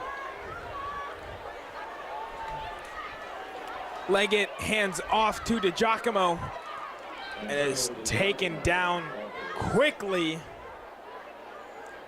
Luke Bennett coming in and replacing Malachi Amishi. and he was taken down by Colin Young and Grant Beckenauer. There is now 40 seconds left to go in the third quarter. The Monarchs have to do something quick here if they want to score before the quarter ends. Take the top. Leggett shovel passes to Antonio DiGiacomo. And all of the Titans on the tackle. Never mind, it was Keith Hamby on the tackle for the Titans. At least we know the Titan defense is quick to react. Yes. At least they all were ready for that play. And it looks like head coach Tim Williams is gonna let this clock expire to the fourth quarter. Now we're gonna see where the student sections really come in. And we're gonna see on this field who has the heart to go one more quarter with each other and to prove who is the king of Papillion.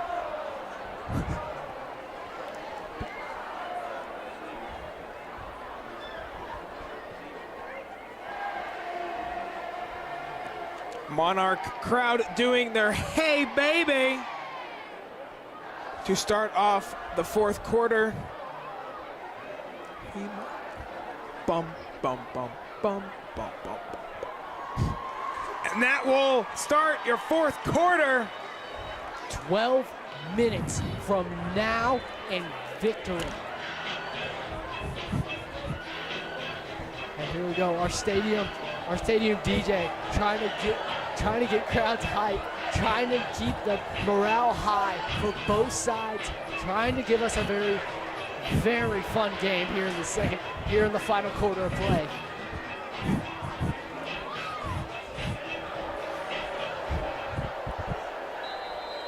And me and my partner, Brody Carter, we are glad to have y'all watching the stream tonight. Cameron Leggett gives it to Valencia, and Valencia is completely stopped. Taken down right away. I believe it was Ben Schaefer on the tackle, and it was Ben Schaefer. He also met Keith Hamby for the tackle as well. It is now 4th and 4, ball on the 38. And Coach Williams will keep his team out there. Here we go, Monarchs Leggett looking for a big gives play. it to Valencia. And he seems to have And got they it by got the quite first a- down. He seems to have gotten that one by quite a lot. He was. And here we go, clock keeps moving. Is still in motion because of that first down.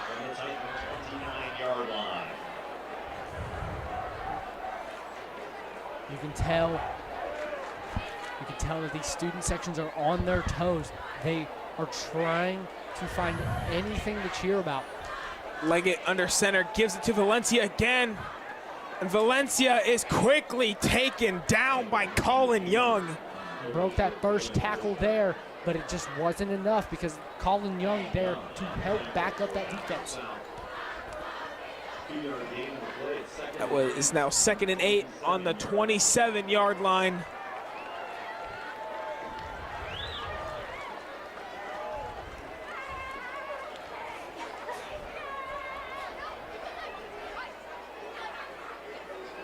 DiGiacomo in the backfield. Leggett rolls out right, being chased down by Ty McDougal, and McDougal gets the sack for the Papillion, and for the Papillion La-Vista South Titans. And that's a big play by a big dog. He's been showing all game that he has power, he has strength, and he has speed over every single one of these offensive linemen, and he proved he has nothing to fear. But he told Cameron Leggett, you better fear me because I fear nothing but God, baby. It is now 3rd and 16, ball on the 35. A 8-yard loss. Leggett drops back to Antonio DiGiacomo, and he is taken down by linebacker Ben Schaefer and Colin Young. Ben Schaefer, who had that little mishap earlier at running back, but who has been a defensive monster. It is now 4th and 11 on the 30, and head coach Tim Williams is going to keep his team on the field for 4th and 11. The Giacomo in the backfield with Leggett. Leggett drops back, fires, and pass is incomplete. Grant Beckenauer on. Looking for Owen Bogat, but just couldn't hit him in stride, and he fell back trying to catch the ball, and just wasn't enough.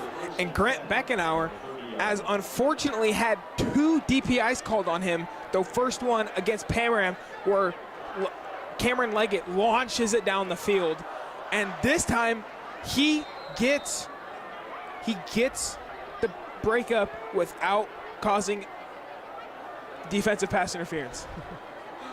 A little hard there, huh? Yes. But here we go.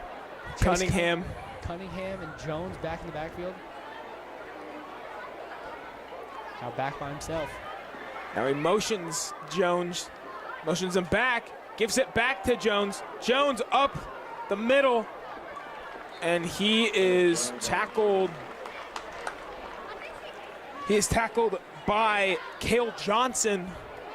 And there we go. Cale Johnson again,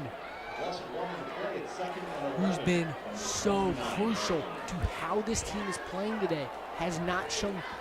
Sure, he had that little injury scare, but other than that, he's shown no signs of slowing down, stoppage, or even being tired. Beckenauer comes in for Cunningham, and like we said, whenever they bring in Grant, they have been scrambling the ball with Beckenauer. But they do have Derek Jones. Derek Jones takes a direct snap. Derek Jones up the middle. Derek Jones to the 40, the 30, the 20, the 10, 5, touchdown Titans! Wow! What a play. That was a perfect distraction by Beckenauer. There is a flag on the 25-yard line where they started, and they're coming all the way back. Wow, what a morale killer. If that play had been fair, had been clean. And it's a holding call by Cruz Sanders. Wow. That is a total morale shot. The amount of adrenaline that here in the PLV media booth, we can even feel from the stands and even from down on the field. It is just, wow. One mistake changed the whole tide of that play. It is now 2nd and 21. Beckenauer rolls out left, and it was intended for Pearson Ivner, but he bobbles it. Luckily, it hit the ground and is incomplete. It's 3rd down. 3rd and 21. It is now 3rd and 21 from the 19-yard line.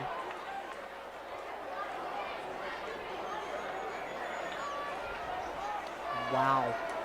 That run by Derek Jones could have just changed the entire landscape of what we thought was going to happen in this game. But because of one mistake, it changed. Speaking of Derek Jones, he came in for Ben Schaefer.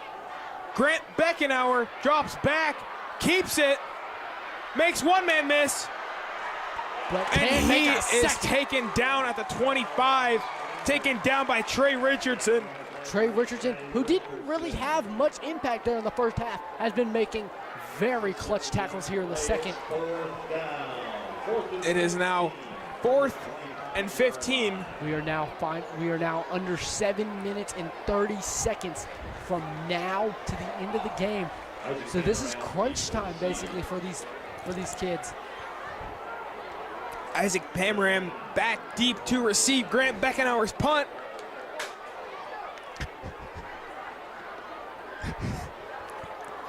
Beckenauer. And they actually do punt it. Great punt. It just rolled down the sideline until it bounced out of bounds. At the 40-yard line. Got a very... Says out of bounds at the Monarchs 40-yard line.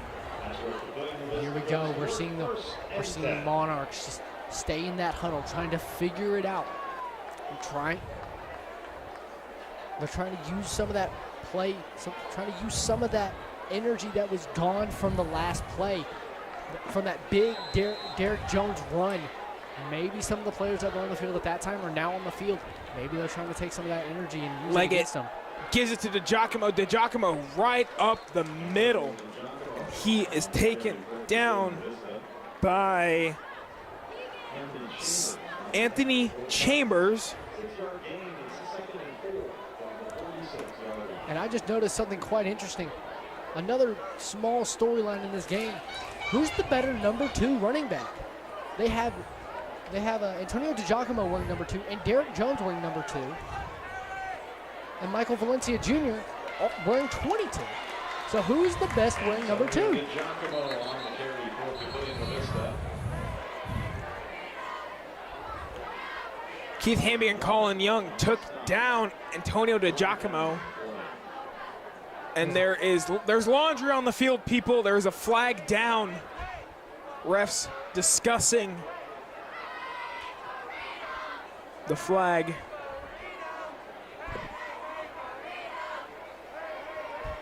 Another shout out to the referees of this game. Still have not been bad on their calls. I still agree with them in their entirety, and I have not seen a single issue with their calls all game long.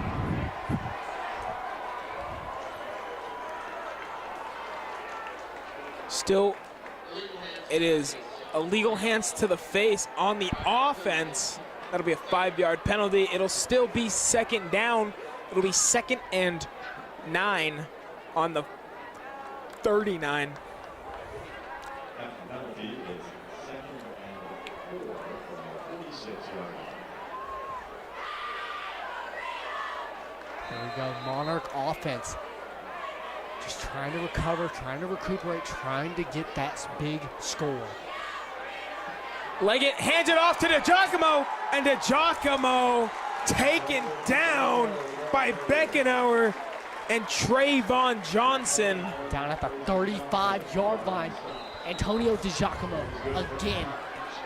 This game with another big run. 35-yard line.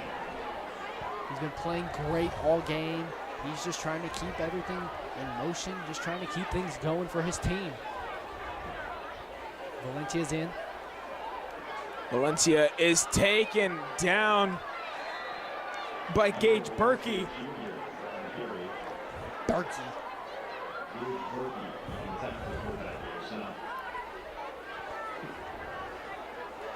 Berkey's been playing a very nice part on that defensive line. Seems to be going against that left side mostly, kind of attacking towards Garen Maley. Again, the Texas Tech commit.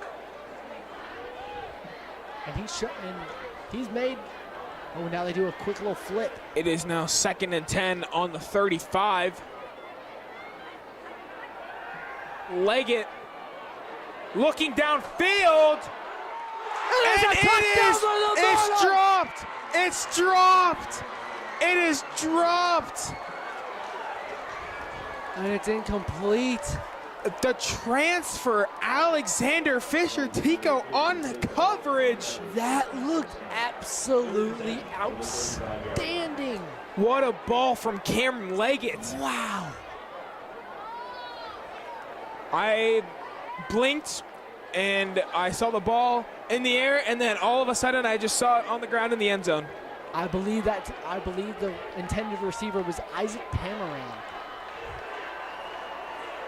Leggett gives it to Valencia to the left, and he is taken down by McDougal and Kenyon Hunt. It is now 4th and 3, and Williams is keeping his offense out on the field. There is 4 minutes and 42 seconds left to go in this game. And there's a There is timeout on a the field timeout. by the Monarchs.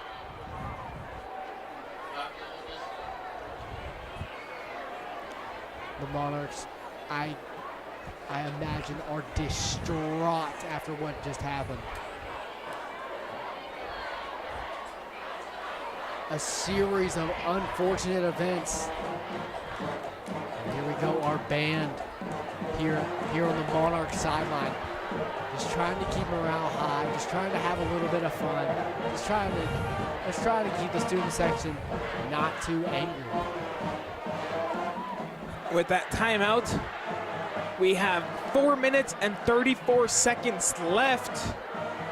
And again, Papillion South is up 18-14. Nice little tune.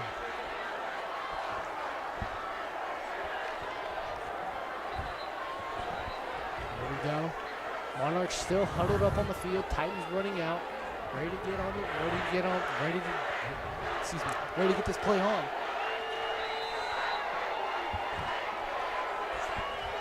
And here we go. We have Isaac Pimmer with the direct snap. He takes the ball and he's running with it. And there's a flag. Laundry. And the South student section doing their "Do It" chant. And there, like we said, there is a flag down on the field on about the 18-yard line. And it was a false start. On the offense. There's a 5-yard penalty. Now it is 4th down and 8. And it looks like that Williams is keeping his team out there despite moving back 5 yards. Wilson's a good kicker, but this is a pretty far field goal. Even for a kid who has an absolute boot on him.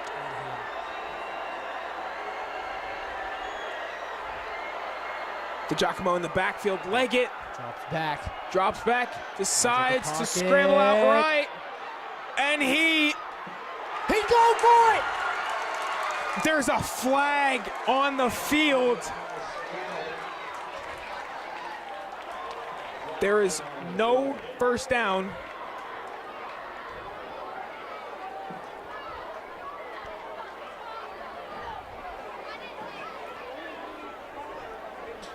Leggett tried to dive for it.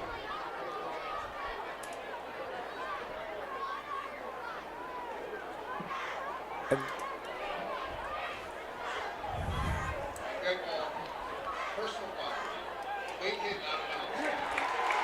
the foul is a late hit out of bounds.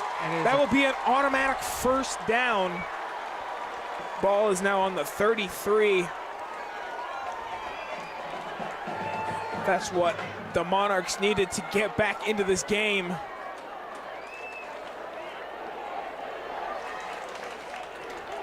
And now the Monarch fans are doing the "You can't do that" chant. Pamaran getting the direct snap, runs right into Titan defenders. Seems to be Keith Hamby. Keith Hamby and Gage Berkey there on the tackle. Gage Berkey is the main man. You know, Berkey, absolute dog. He's been showing that he can get by even the best of them all night tonight. It is now 2nd and 9, ball on the 12. Leggett under center. Gives it to DeGiacomo. DeGiacomo up the middle. And he is in. He is in for a Monarch touchdown. And here we go. Now we got the flag bearers running down the track.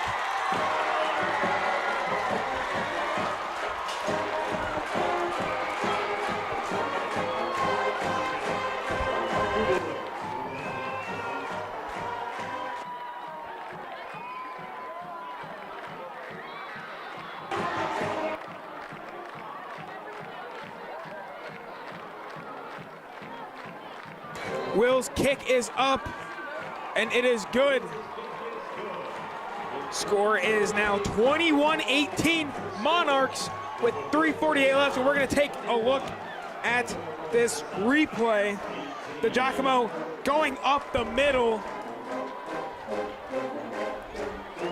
Honestly, the number 2 storyline seems it might be going to DiGiacomo. And after that run, that puts DiGiacomo over 100 yards rushing today. Who knows? Maybe we will see a new Monarch record this season from Antonio DiGiacomo, who was a very good backup to Peyton Crostito last season, but now that he's taking over full carries, maybe it's just lingering in the back of his mind. Again, that he's better than Peyton Crostito. Jones and Barnes back deep to receive Cooper Will's kick.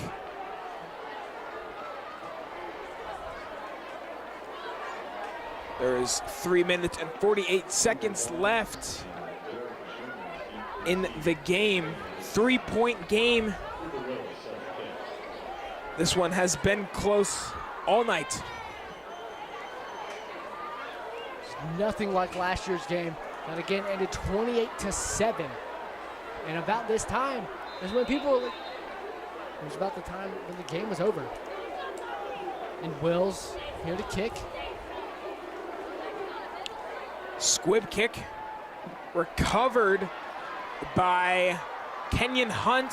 Hunt to the right, and Antonio DiGiacomo gets there first. DiGiacomo refused. He just scored a touchdown and he refused to give one up on the kick return.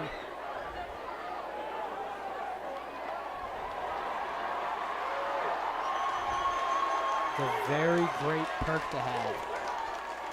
The ability to score something and not just be stuck with it, but to be able to bounce back, be strong, and take them down.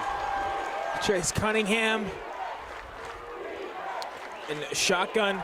Cunningham gives it to Popish. Popish down the middle of the field, and he makes one miss, and he's all the way down to the 10-yard line. No flags. Wow. And look, that's all it takes. It takes one good moment, and that can change your field position faster than you can even think about it. Now we have an instant replay of what happened. Play action from Cunningham to Jones, straight to Popish, and Popish makes a man miss. And knocks a man down, actually, but it takes 3 men at the 10-yard line and his own teammate tripping over his own feet to take this man down. Size matters in this game. There is a flag.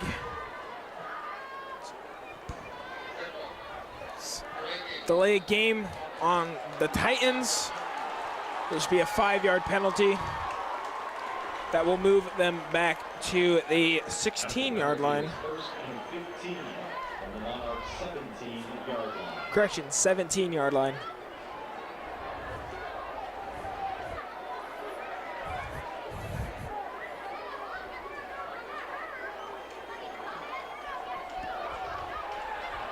And look, here we go. The Monarchs sideline hyping up their team because they know they need to stop here because time's running out, Mr. Carter. It sure is. We are now under 3 minutes left in the game. Washington and Harris on the bottom of your screen. One receiver to the top. Derek Jones in the backfield with Cunningham. And here we go. Cunningham gives it to Jordan Harris. Jordan Harris makes one man miss, and it is a Titan touchdown! Wow! Just 2 plays for them to get downfield. We're going to take a look at the instant replay. Cunningham with a play action, just shoots it straight over to him. And he is in. And they're going for 2. Nope, they're kicking it. That was a great formation to trick somebody. Even got me. Grant's kick is no up, good. and it is no good. And now it's only a field goal game. If the Monarchs can time this right and chew enough clock, we could see this game go to overtime.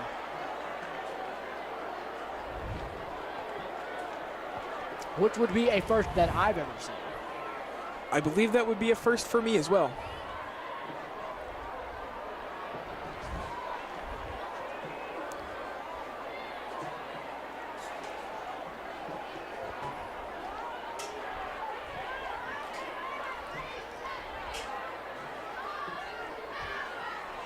With the start of fall sports happening, we have a lot of events going on around for the Monarchs and the Titans. Volleyball started up this week. Softball started up last week. Golf has been going on all throughout the year. Has been going on all throughout the start of the school year. And tomorrow, we even have a cross-country meet here at the South.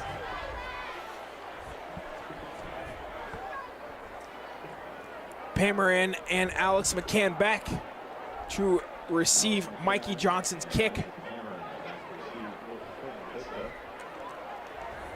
Isaac Pamaran trying to capitalize on his versatility. He's been playing quarterback, running the ball and scoring touchdowns, catching 50-yard bombs, and almost getting kick returns. Johnson's kick is up. Straight to Pamaran. Pamaran gets it, and he is going, and he can't be taken down. And there we go! That versatility is showing out right now! There's a flag in the air. A flag. There is a flag in the air. But there's a flag on the play. There's a flag on the play, as Brody Carter said. Sorry to have cut him off.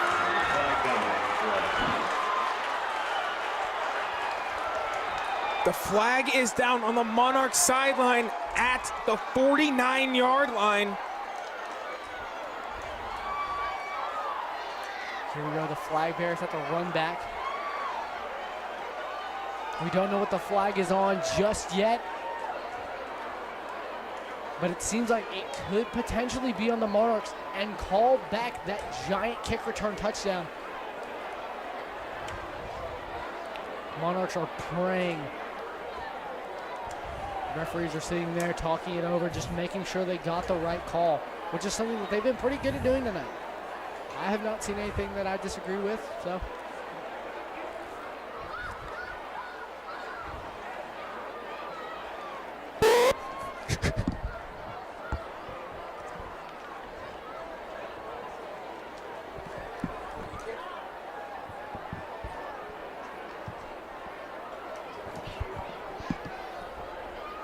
Waiting for the call from the ref.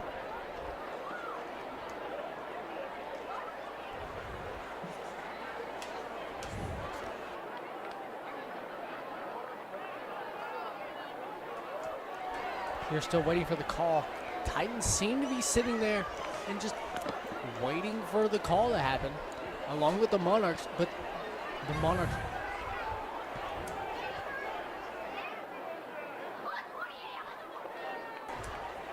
One of the officials talking with head coach Tim Clemenger for Papillion La-Vista South, waiting to see what the call is.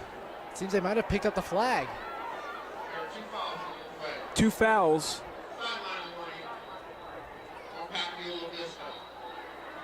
Monarchs get a sideline warning, and there's an unsportsmanlike conduct on the return team. The touchdown stands. Pamaran showing out this game. And look, the Monarch student section with their confetti cannons in hand, bodies painted from head to toe, white out today, band playing, team out. Sideline performers performing their hearts out. Today is a great day for some high school football.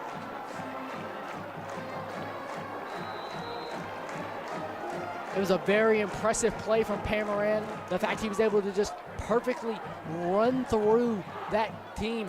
And here we go, they went for two, and And they got the two-point conversion to give themselves a 29-24 lead to where the Titans have to get a touchdown to even think about winning this game.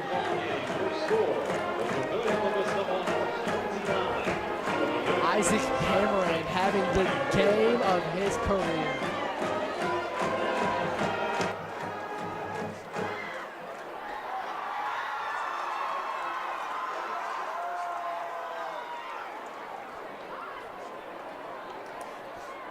With the Monarchs having the lead now, it really does strike up a question about the Titans.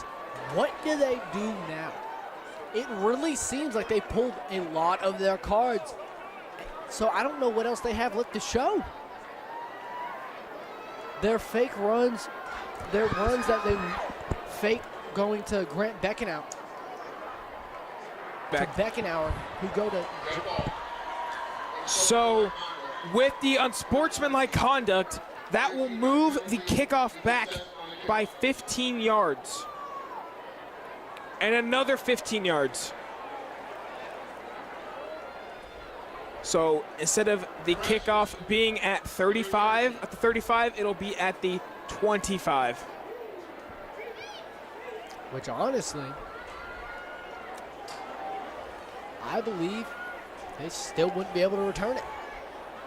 But we'll have to wait and see. Again, Jones and Barnes back deep for Will's kick. The Titans seem to be having a quite odd formation. Looks like a line of people just to... Oh wait, never mind. They have dispersed. Look like an additional offensive line down there on the kickoff, waiting for the squib maybe? But now it just looks like they're back in formation. He puts it upfield, a little low, but it's all right. And it gets by him, and it's rolling. It is rolling in past the 10. Derek Jones going to the left with the reception. Derek Jones. And he's still on his feet. He's going down the right sideline. And Pamaran there to bring him out of bounds. And he was taken out by Isaac Pamaran. 2 minutes and 12 seconds left on the clock. 29-24, Monarchs with a lead. But who knows what we'll see out of the Titans. The Titans have been very good at keeping the lead after losing it, regaining it, keeping the lead. But then even if they do lose it, they can regain it very easily, and they can very well keep this Monarch offense out of the end zone, because they've done that quite consistently this game.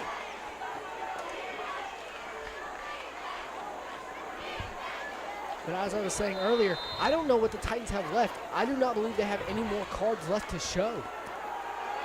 Cunningham being chased down by Maley.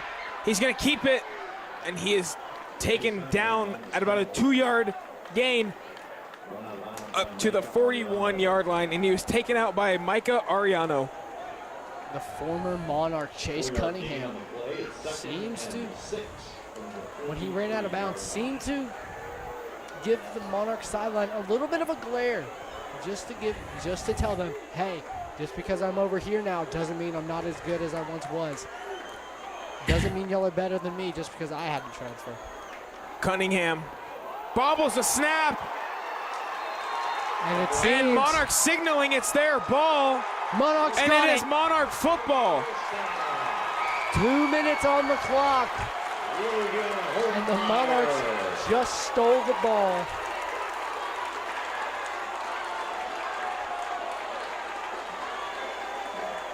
Logan Holtmeyer there on the play.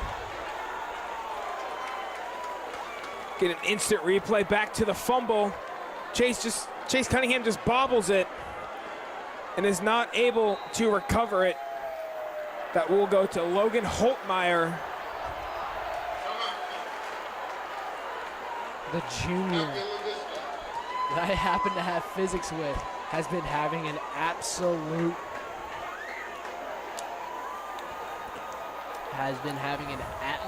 absolutely outstanding performance, excuse me. Tim Williams and the Monarchs call a timeout. They got one remaining, that was their second.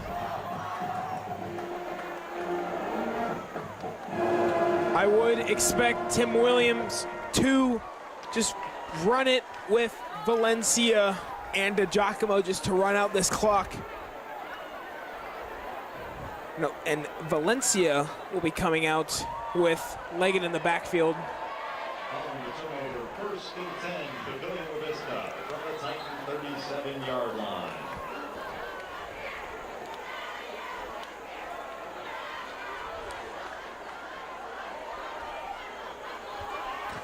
It'll be first and 10, ball on the 31.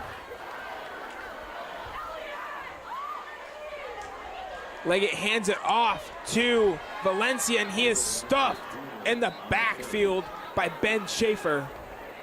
Ben Schaefer on the tackle for the Titans. Time out. Back to the south. And Papillion La-Vista South will call their second timeout. They have one remaining.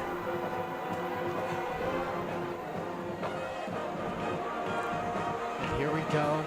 The performance, the performing arts of the dance teams, the cheerleaders, the band, and the student section. And for the first time in a while, we might see a team go back-to-back, because the Titans won 2 years ago, last year the Monarchs win, and now I'm incorrect. I'm incorrect. You see this Titan student section, the black hole as they call it, is trying to find how to react, trying to find something to smile about.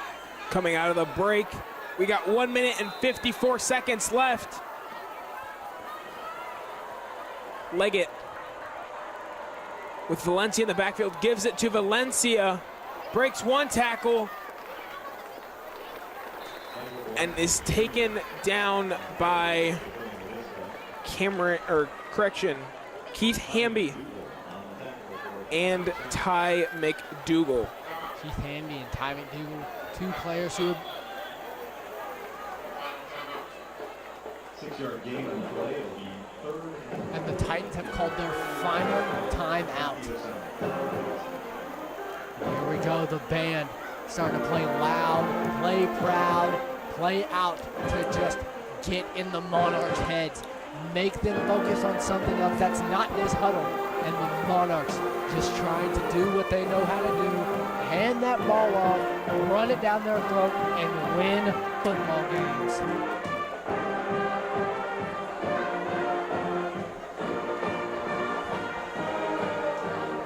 When we come out of the break, it'll be 3rd and 4 on. It'll be 3rd and 4, ball on the 39. And there's 1 minute and 46 seconds left. And to those watching at home, do not worry. Just because this stream might be coming to a close pretty soon, doesn't mean that we're done. Because on September 3rd at 7 p.m., we will see the Titan Monarch volleyball game here at Papillion La-Vista South High School. Leggett gives it to DiGiacomo. DiGiacomo taken down quick.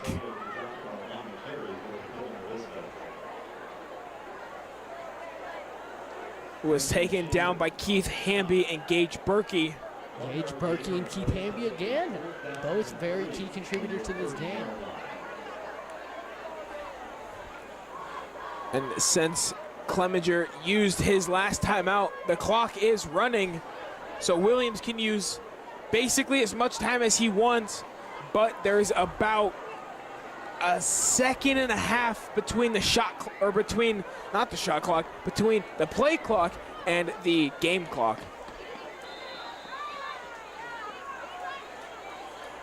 Williams. Two teams both very strapped in, very locked in. And the Monarchs use their final timeout to make sure there's no way to stop the clock.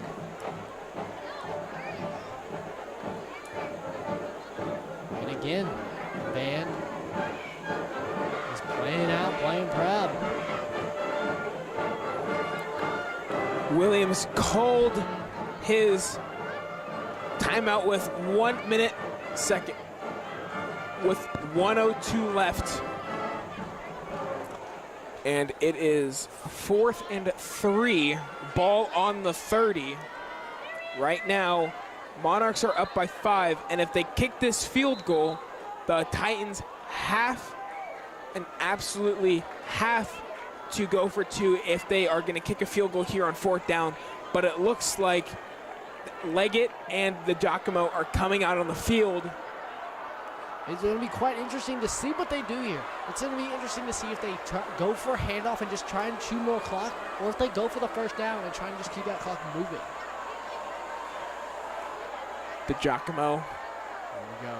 gets He it. play fake. Leggett to the right, caught by Cale Johnson. And Cale Johnson gets the first down. And Keith Hamby on the stop. Seems to be a man down on the field. But how are we feeling about this rivalry here, Brody? This is an absolutely outstanding game. It's been very back and forth. Very defensive as well for both sides. That first quarter made it seem like it was going to be an absolute defensive lockdown, but no. Here in the second half, it has just been a complete offensive takeover from both ends of the field. There is a flag down, and there's unsportsmanlike conduct on Cameron Leggett.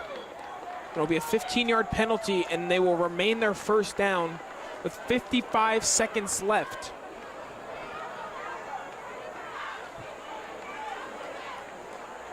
And it's going to be quite interesting to see whoever wins this game, if they're going to storm the field like they did last year. And oh Lord, it already seems like they're pouring out onto the track. Doesn't seem like any security's going to stop this high school. These high school kids. They are going to take a knee. And the play clock. That's not going to be the exact amount of time. But I know. It's going to take one last play. And there's a flag on the 38-yard line. 47.6 seconds left to go. Maybe 2 more kneels, and that might be ball game.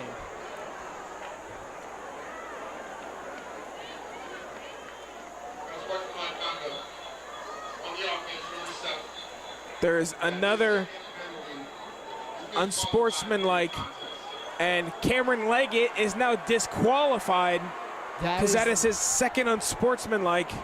That is the 4th unsportsmanlike conduct of this game. I understand the rivalry is strong, but is it really worth getting disqualified?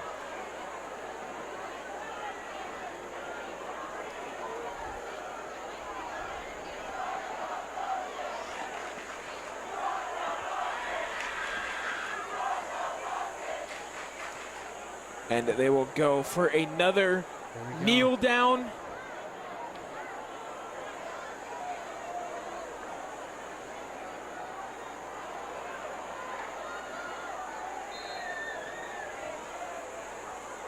.47 seconds left. Here we go. Seems like we're down to one final play. Seems to be about a 4-second difference between the play clock and the game clock. And that kneel down will be the ending of this rivalry game. The Papillion La-Vista Monarchs win 29-24. And here we go. The Monarchs retain that crown that they've been waiting to keep for years. They refused.